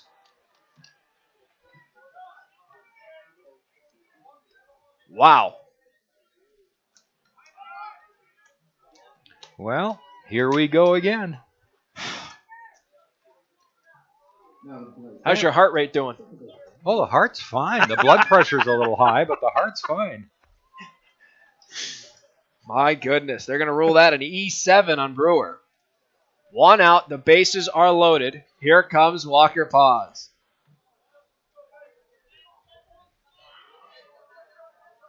Brady Larson from the stretch. First pitch to Paz. Hits him!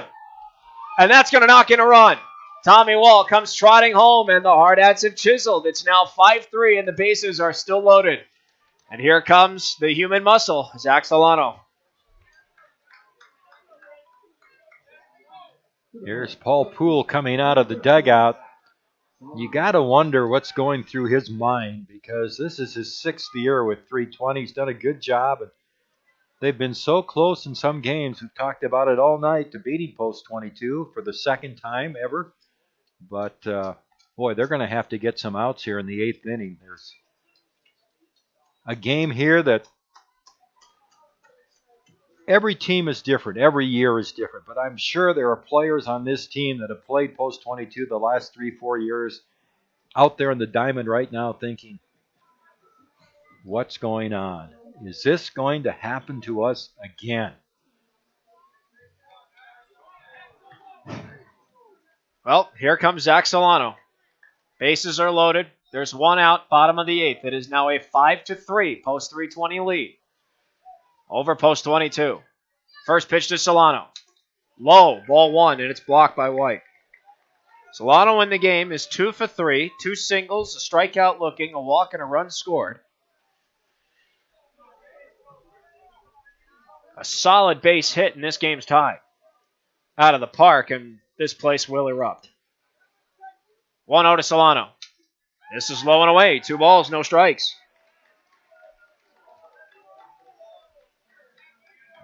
Brady Larson does not want to be the one responsible for the monster hit from Solano. He is pitching well away from him.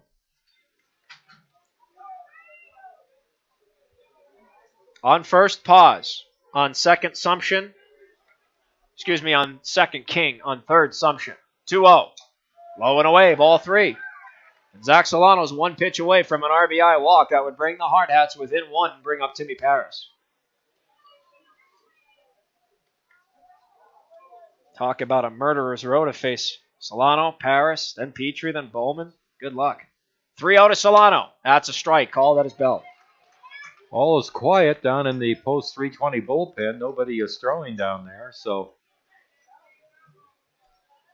looks like Larson's the man. Unless somebody's on the field, they would change. 3-1. Swung on it. It's hit right up the middle. And it skips off the base and into center field. One run's going to score. Here comes the tying run. Connor King is safe at home. And we are square at 5. A 2-run, 1-out RBI single for Zach Solano. And now we've got ourselves one heck of a ball game. That ball, the shortstop, Byer, was going over to field the ball. The ball hit the bag and deflected to the left. And Byer might have had a chance to field that ball, but if he would have, I don't know if he could have gotten it out at first, but he would have at least saved one other run from scoring. Goodness. Zach Solano stands on first. The 2-run. So now it's men on the corners for Timmy Paris. Run RBI single. Walker pauses on third.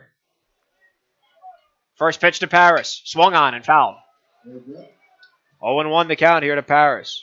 And the beauty of this at bat, Tom, is that if Paris gets it out of the infield, this will bring in the go-ahead run with a sac fly. At least you'd think.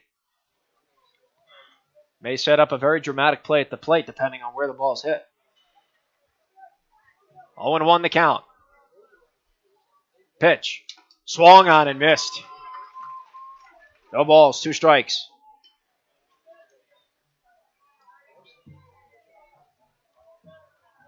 Solano on first, Paz on third. Timmy Paris in the right-handed hitting batter's box.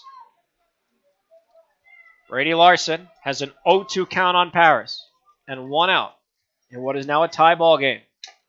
0-2, high and away. Paris stays alive, a ball and 2 strikes.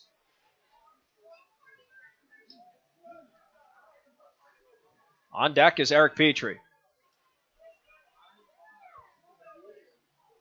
Petrie in the game. He is 2 for 4 with a double, an RBI single, and a run scored. 1-2. Swung on and missed. Strike 3. Got him with a low breaking ball. Tapering away from the plate. A big second strikeout for Larson. Still men on the corners. Here comes Petrie with a chance to give the Hardhats the lead heading into the 9th.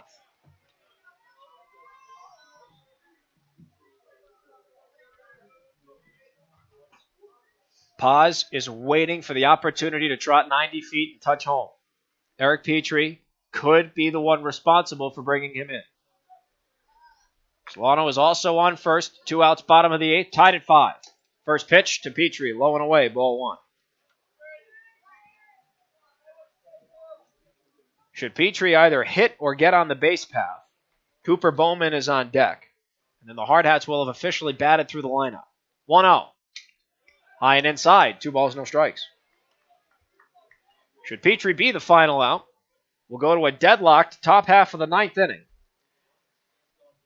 where 5, 6, and 7 are due up for the Stars. 2-0 to Petrie. That's a strike inside. Solano takes off for second. It's a double steal. Paz, the throw's off track. Paz is safe at home, and Zach Solano is going to take third. And the Hardhats are on top. The double steal executed to perfection. It is 6-5.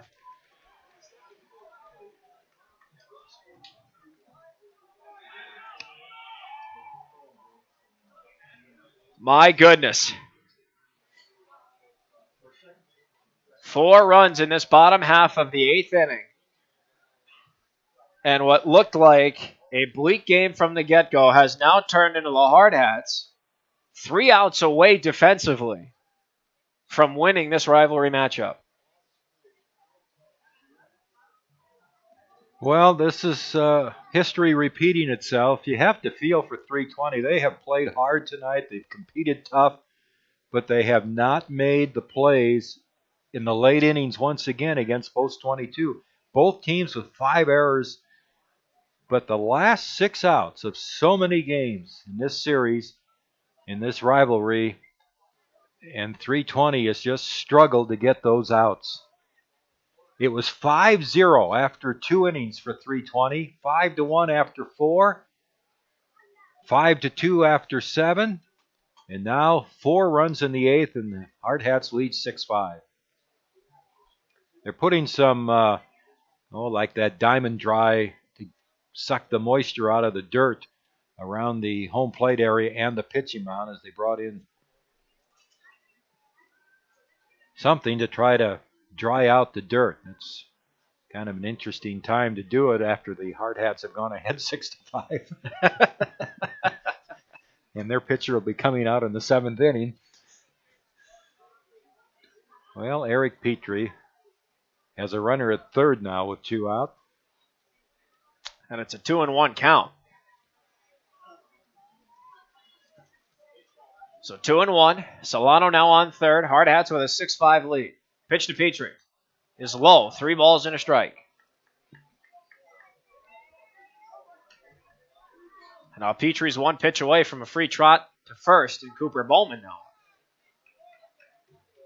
Still a couple more pitches for Petrie to play with, possibly. Larson takes a look at third. Here's the 3-1. That's inside for strike 2, although our home plate umpire, Clyde Millslegel, rung up Eric Petrie. Still have 1 more strike to go. 3 balls, 2 strikes. Big payoff pitch. Larson deals. Swung on it. That's drilled to the left field. That's a fair ball. It's going all the way to the corner for a base hit. Solano's going to score. Petrie's going to take the 1 base. It's a 2-out RBI single, and now the Hardhats have a 2-run lead. It's 7-5. Petrie's second RBI tonight gives him 16 on the season. Solano's 2-run single earlier this inning gives him now 20 on the year, just 1 behind Timmy Paris. So now here comes Cooper Bowman with the chance to either keep this rally going or to signal the start of the 9th inning. Brady Larson and company trying to get out of this. First pitch. That's a called strike at Bowman's knees. 0-1 the count. And the Hardhats have officially batted through the lineup. So on deck is Tommy Wall, who started off this whole rally with the leadoff walk. 0-1. Outside. Count evens up. 1-1.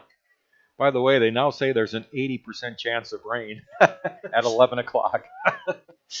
Well, right now it's 10:22 and it is raining, so they're early.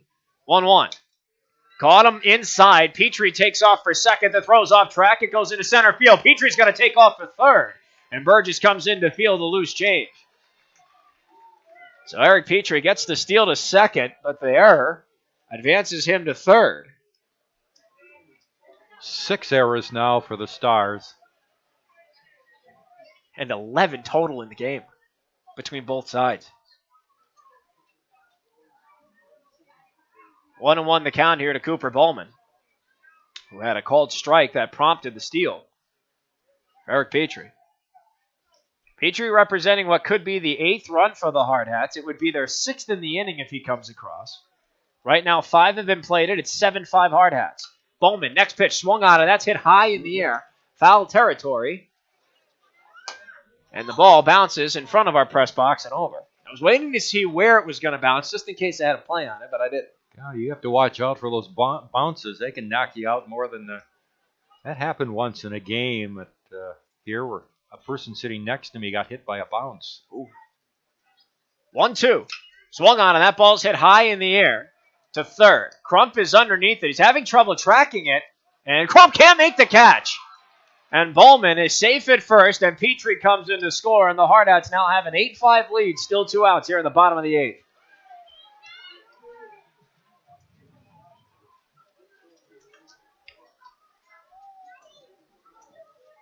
Boy, what can you say? It's just been a nightmare for the Stars tonight in this 8th inning. So now we go back to Tommy Wall, who started off this whole rally for the Hardhats.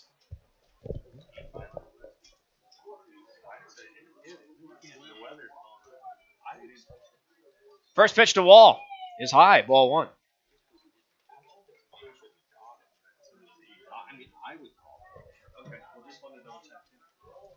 So ball and no strikes to count. What's the ruling there, Tom? Error. There we go. Next pitch to Wall. Swung out, and that's hit in the left field, and it goes all the way to the corner for a base hit. Rounding to third. And safe for the Hardhats is Bowman, and into second is Tommy Wall.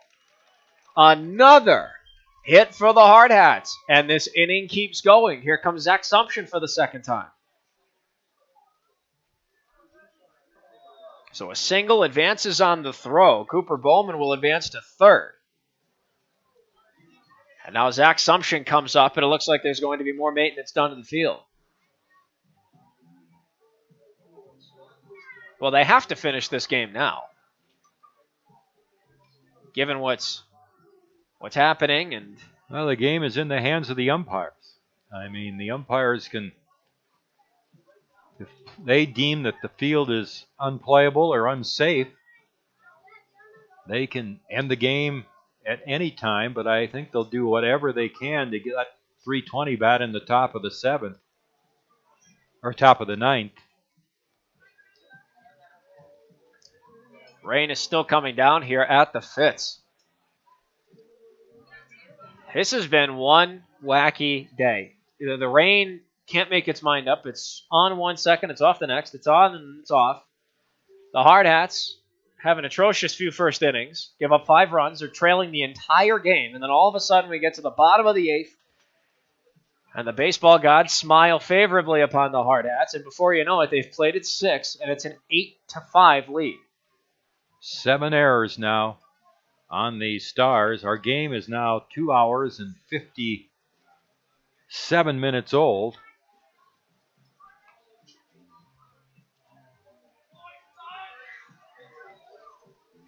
It's unreal. Feels like we've been doing this for forever. No comment. Well, you know, it's been a very interesting game. I was very interested in this game, and I think there are some positives that 320 can take from this game. I mean, you'll say, what? They committed 7 errors. They only have 5 hits. And post 22, I think they're probably wondering, hey, we got to get back to our baseball. These last 2 games haven't been hard hat baseball, but they've had wins, and they're leading in this game. You just got to hope that transfers over to Monday when they take a doubleheader in the state capitol. Maybe the weekend off will help. So now here comes Zach Sumption to keep this thing rolling.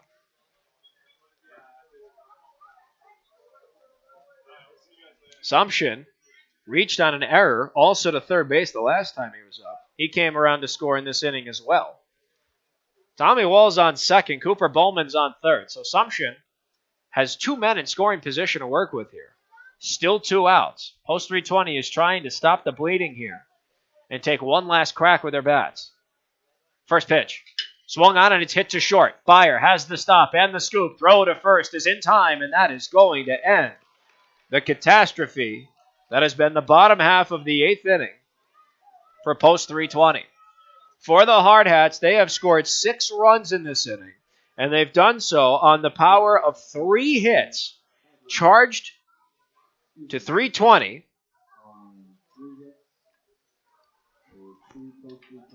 4 post 320 errors. And 2 runners left on base, both in scoring position. That was a lot of math we had to do. I apologize for the delay. 8 full innings are in the books. Tom's going to hopefully close us out here, barring any other crazy occurrences. 8-5, the Hardhats have the lead. And Tom will have what could be the final 3 outs of the ballgame for you. We'll be right back here on the official radio, home of Post 22 Hardhats baseball here on ESPN Radio, Rapid City. Zero goes with things like this. This. And this. Coke Zero tastes like this. He shoots, he scores! It sounds like this. It feels like this. So when the game is on, try it with this. Coke Zero. Real Coca-Cola taste. 0 calories, 0 sugar. Here we go now to the top of the 9th inning. Post 22 has an 8-5 lead. Ian Crump, the third baseman, will start things off here. against Riley McSherry, who has a chance to pick up a win. In relief, Riley's been in there now for 4 innings.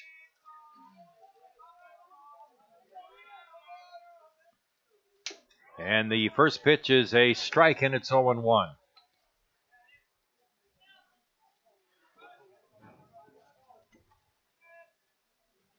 Crump has 1 hit in 4 at-bats. Swing and a miss at a breaking ball, and it's 0-2. Carter Deming is in at third base for the Hardhats. Carter has played a spectacular defensive third base this year. Swing and a miss. Good breaking ball. Down and away gets Crump. And Riley McSherry has 6 strikeouts here in relief. Got to tell you, Riley's playing with a ton of confidence right now on that mound. He has been dynamite in relief. And a check swing and a strike here to Cam White, the catcher. The Stars catcher has flied out 3 times in the game. He's reached on an error, scored a run. Here's the pitch. Swing and a foul, down and back, and the count is 0-2. 5 pitches have been thrown in this inning, Tom. All of them have been strikes. McSherry looks like right now he says this isn't going to go anymore. I'm going to take care of this inning. I'm going to go after those hitters. Here's the 0-2 pitch. And it's up and in for a ball. 1 ball and 2 strikes on White. You are right, though. He is clearly in attack mode. Will Moore is at first base for the Hardhats, too, after the substitution for Ferdinand last inning. Fastball is high, and now it's 2-2. So it's Deming at third and Moore at first base. Here in the 9th inning, post 22 with an 8-5 lead. And the pitch hits him in the helmet. An off-speed breaking ball, and White is hit. And just like that, a runner at first base, and I'll learn to keep my mouth shut after. Riley looked so good on those first couple of pitches. He had a Crump on a strikeout and then went ahead of White, 2 strikes. Now loses him. Here's something here. 5 errors for the Hardhats on defense. Haven't been able to turn a double play. How crazy would it be if they ended this game on a double play? First one of the game, last one of the game. There's a ground ball foul outside of third on Zane Sally, the right fielder. He has walked 3 times, and he's been called out on strikes. The Stars aren't done yet. They have a runner at first base with 1 out here in the top of the 9th. The Hardhats leading by a score of 8-5. Here's the set by McSherry. The pitch, it's behind him and back to the screen, and White goes to second. And in a matter of a few pitches, Riley McSherry is all of a sudden lost it.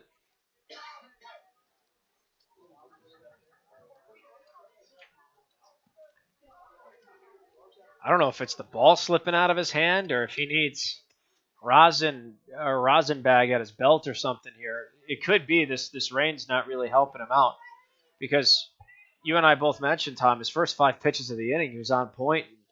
He hasn't really been able to locate nearly as well. Walker Paz came in to offer some encouragement from second. Then Perez went out there. 1 ball and 1 strike. The pitch on the way is swung on and fouled out of play to the right. 1 ball and 2 strikes to Sally. So White is at second base now with 1 out here in the top of the 9th inning. Hardhats coming back from a 5-0 deficit to lead 8-5.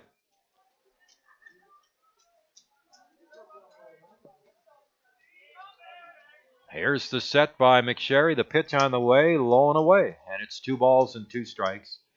Well, the conditions, of course, are far from perfect tonight. That might account for some of our miscues out there. The light rain has fallen for a lot of the game, not for all of the game, but it's been raining now for about the last 45 minutes. Here's the pitch, swung on, a high fly ball down the right field line, drifting over towards the post 320 bullpen, and it is out of play. Count runs along at 2 balls and 2 strikes on Sally. Zach Solano tried to make another great effort on the ball. Again, activated those twin turbos he has in his cleats, and And I think if the ball was in a little more, he would have been just fine. So McSherry delivers in tight, and it's a full count. I think Zane Sally tried to sell that it hit him. 3 balls and 2 strikes.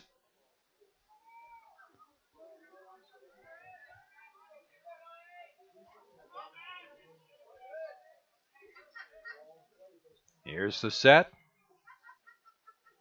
The pitch. Just outside. Sally draws a walk.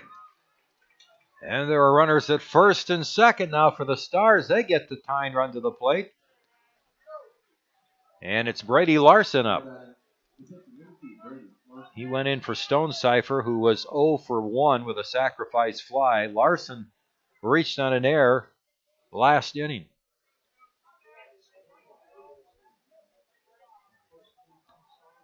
Here's the pitch.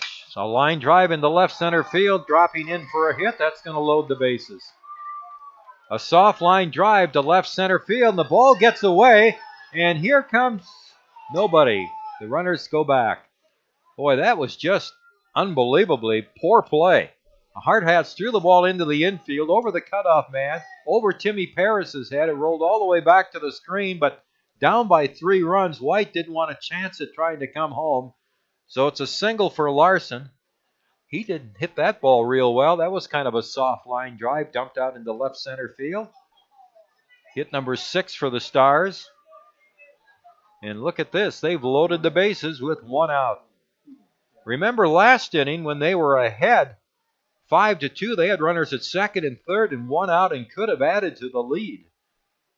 Post 22 came back with 6 runs in the bottom of the 8th to take the 8-5 lead, but now the Stars on a hit batsman, a walk, and a single to left center. Here's the pitch, and it is a strike to Cast over the outside corner. He's the number 9 hitter. He has walked and has struck out his last 3 at-bats, 2 called, 1 swinging. 1 strike the count on the Stars' second baseman. Bases loaded, 1 out. McSherry's pitch, swung on and missed for strike 2. Well, McSherry's starting to attack again, knowing what Cast has done. 2 of those strikeouts have been McSherry's. And the 0-2 pitch. Ground ball to third, foul, just outside the bag at third. Deming diving for it, but the ball was about 2 feet foul. And the count runs along at no balls and 2 strikes.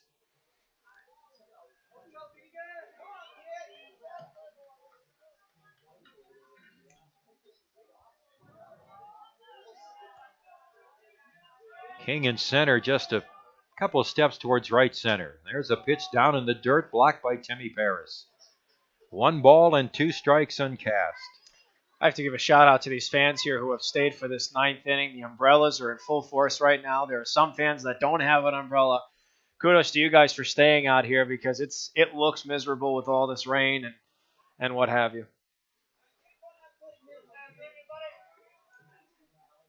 Plus, they've been here for quite some time, too. Here's the motion by McSherry now with a 1-2 count on Cast, and his pitch on the way. Struck him out with a breaking ball. Strikeout number 7 for McSherry. 2 down. Here in the top of the 9th inning, the Hardhats leading 8-5, and the Stars down to their last out with Connor Burgess, their center fielder. He has grounded out 4 times, and then his last at bat had a single to left. So he's 1 for 5. Scored a run. Here's the pitch. Swing and a miss at a fastball.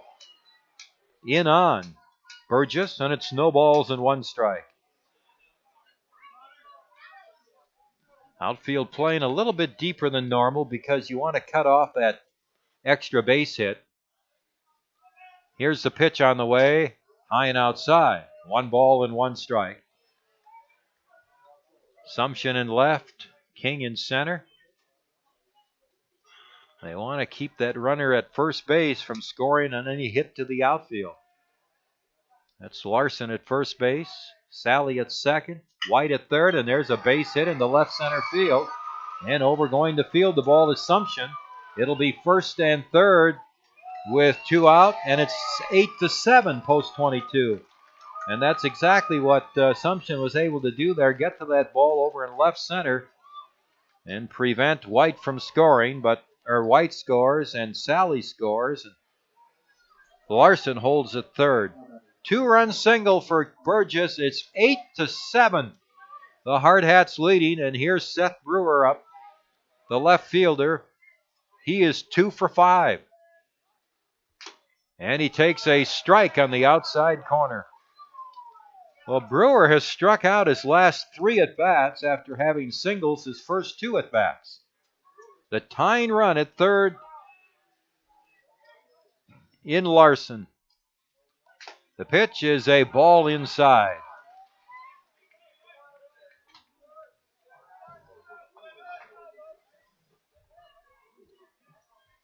Burgess the runner at first, Moore holding with him. 1 ball and 1 strike on Brewer. Here's the set. The pitch on the way. It swung on a high fly ball into shallow right center. The wind now pushes it back to the infield dirt. Now to the outfield grass, and Paz makes the catch to retire the side. Walker Paz doing a great job on that pop-up. Stayed with it.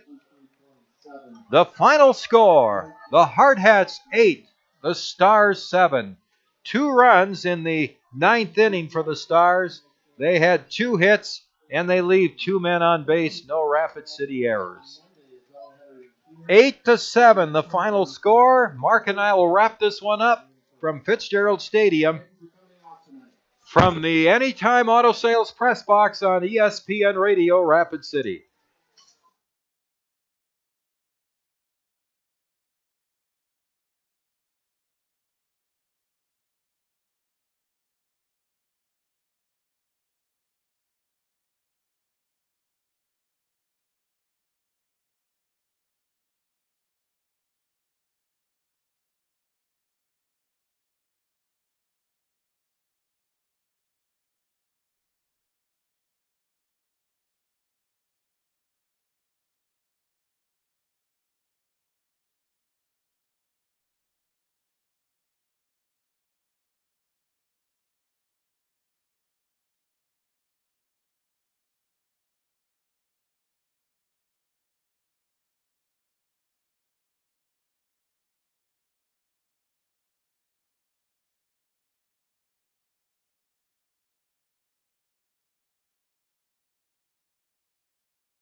Post 22 hangs on.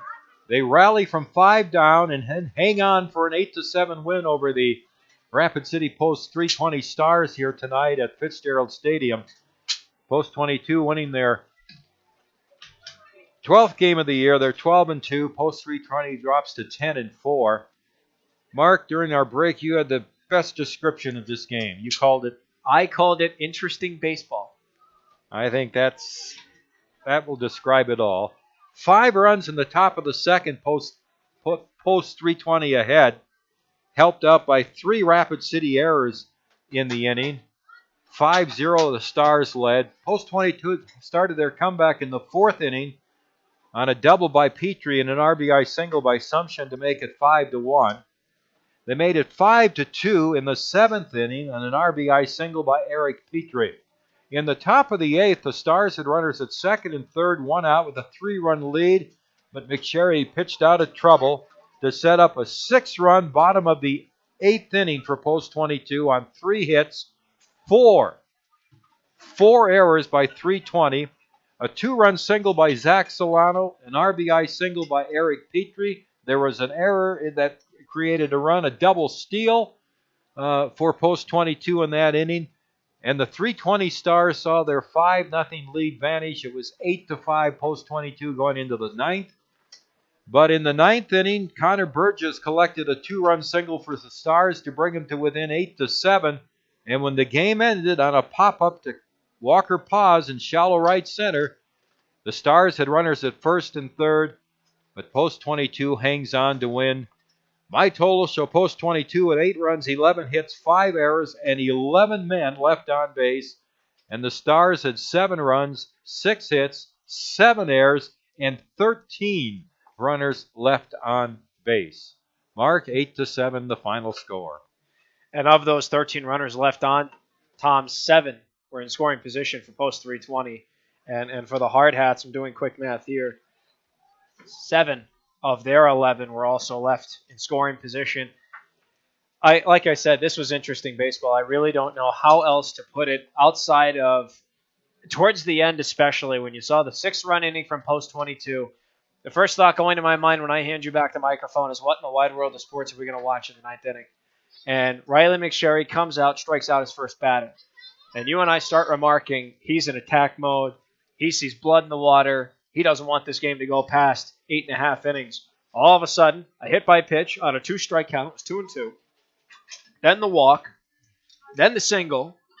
Then he strikes out another guy. Then there's a 2-run base hit.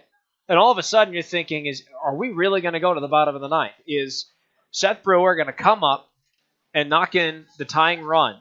What are we going to watch here? And all of a sudden he pops up to second. Now you got to give Walker Paz a ton of credit because he is looking in lights in tons of rain, teaming into his face. And the ball is changing trajectory on him. I think we saw him do some variation of a salsa dance out there, moving left and right to try and get a track on this ball to catch it. And I ended up catching the ball. It was just absolutely incredible to see him finally put an end to this game. But I thought to myself, when 320 started getting base runners, really, are we gonna go to the bottom half of this 9th inning? But luckily, we didn't. This game is ended. Post 22 takes a very interesting win, 8-7, the final score. And I'm looking at the box score here as to who to give the MVP to, and I'm sort of at a loss for words, but I think I'm going to end up giving it to Eric Petrie.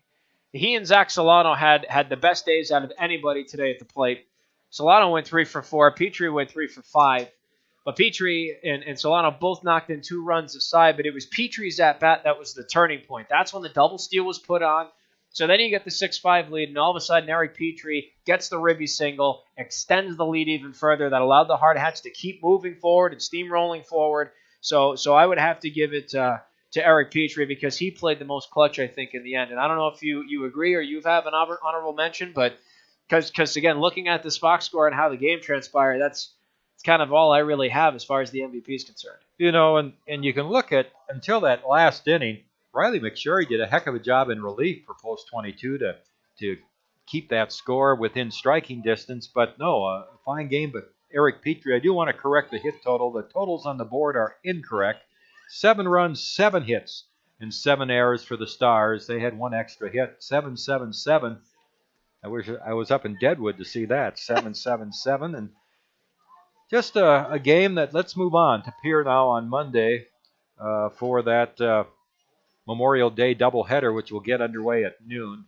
A final thank you tonight to our friends at Farmers Union Insurance for sponsoring the game tonight to help Feeding South Dakota. Fans brought cans of food to the game tonight, and that really helped out Feeding South Dakota. The battle at the ball fields with Post 22 and Post 320. Casey Keller and Dan Lewis each have their own agency here in town, both for Farmers Union Insurance, and we want to thank Casey and Dan, had them both on the air. That seems so long ago since they visited with us. And a big thank you from Post 22 go out to Casey and Dan for their sponsorship of tonight's game. So, Mark, we'll head on to Pier. All I can tell you tonight is good night. Good night. And to all of our listeners as well, for Tom Rudabush, for our director of Hardhats-TV, Destined Human, Mark Vanetti, saying so long, good night, enjoy your long weekend, and we will see you Memorial Day in the state capitol for a doubleheader with Pier Post 8.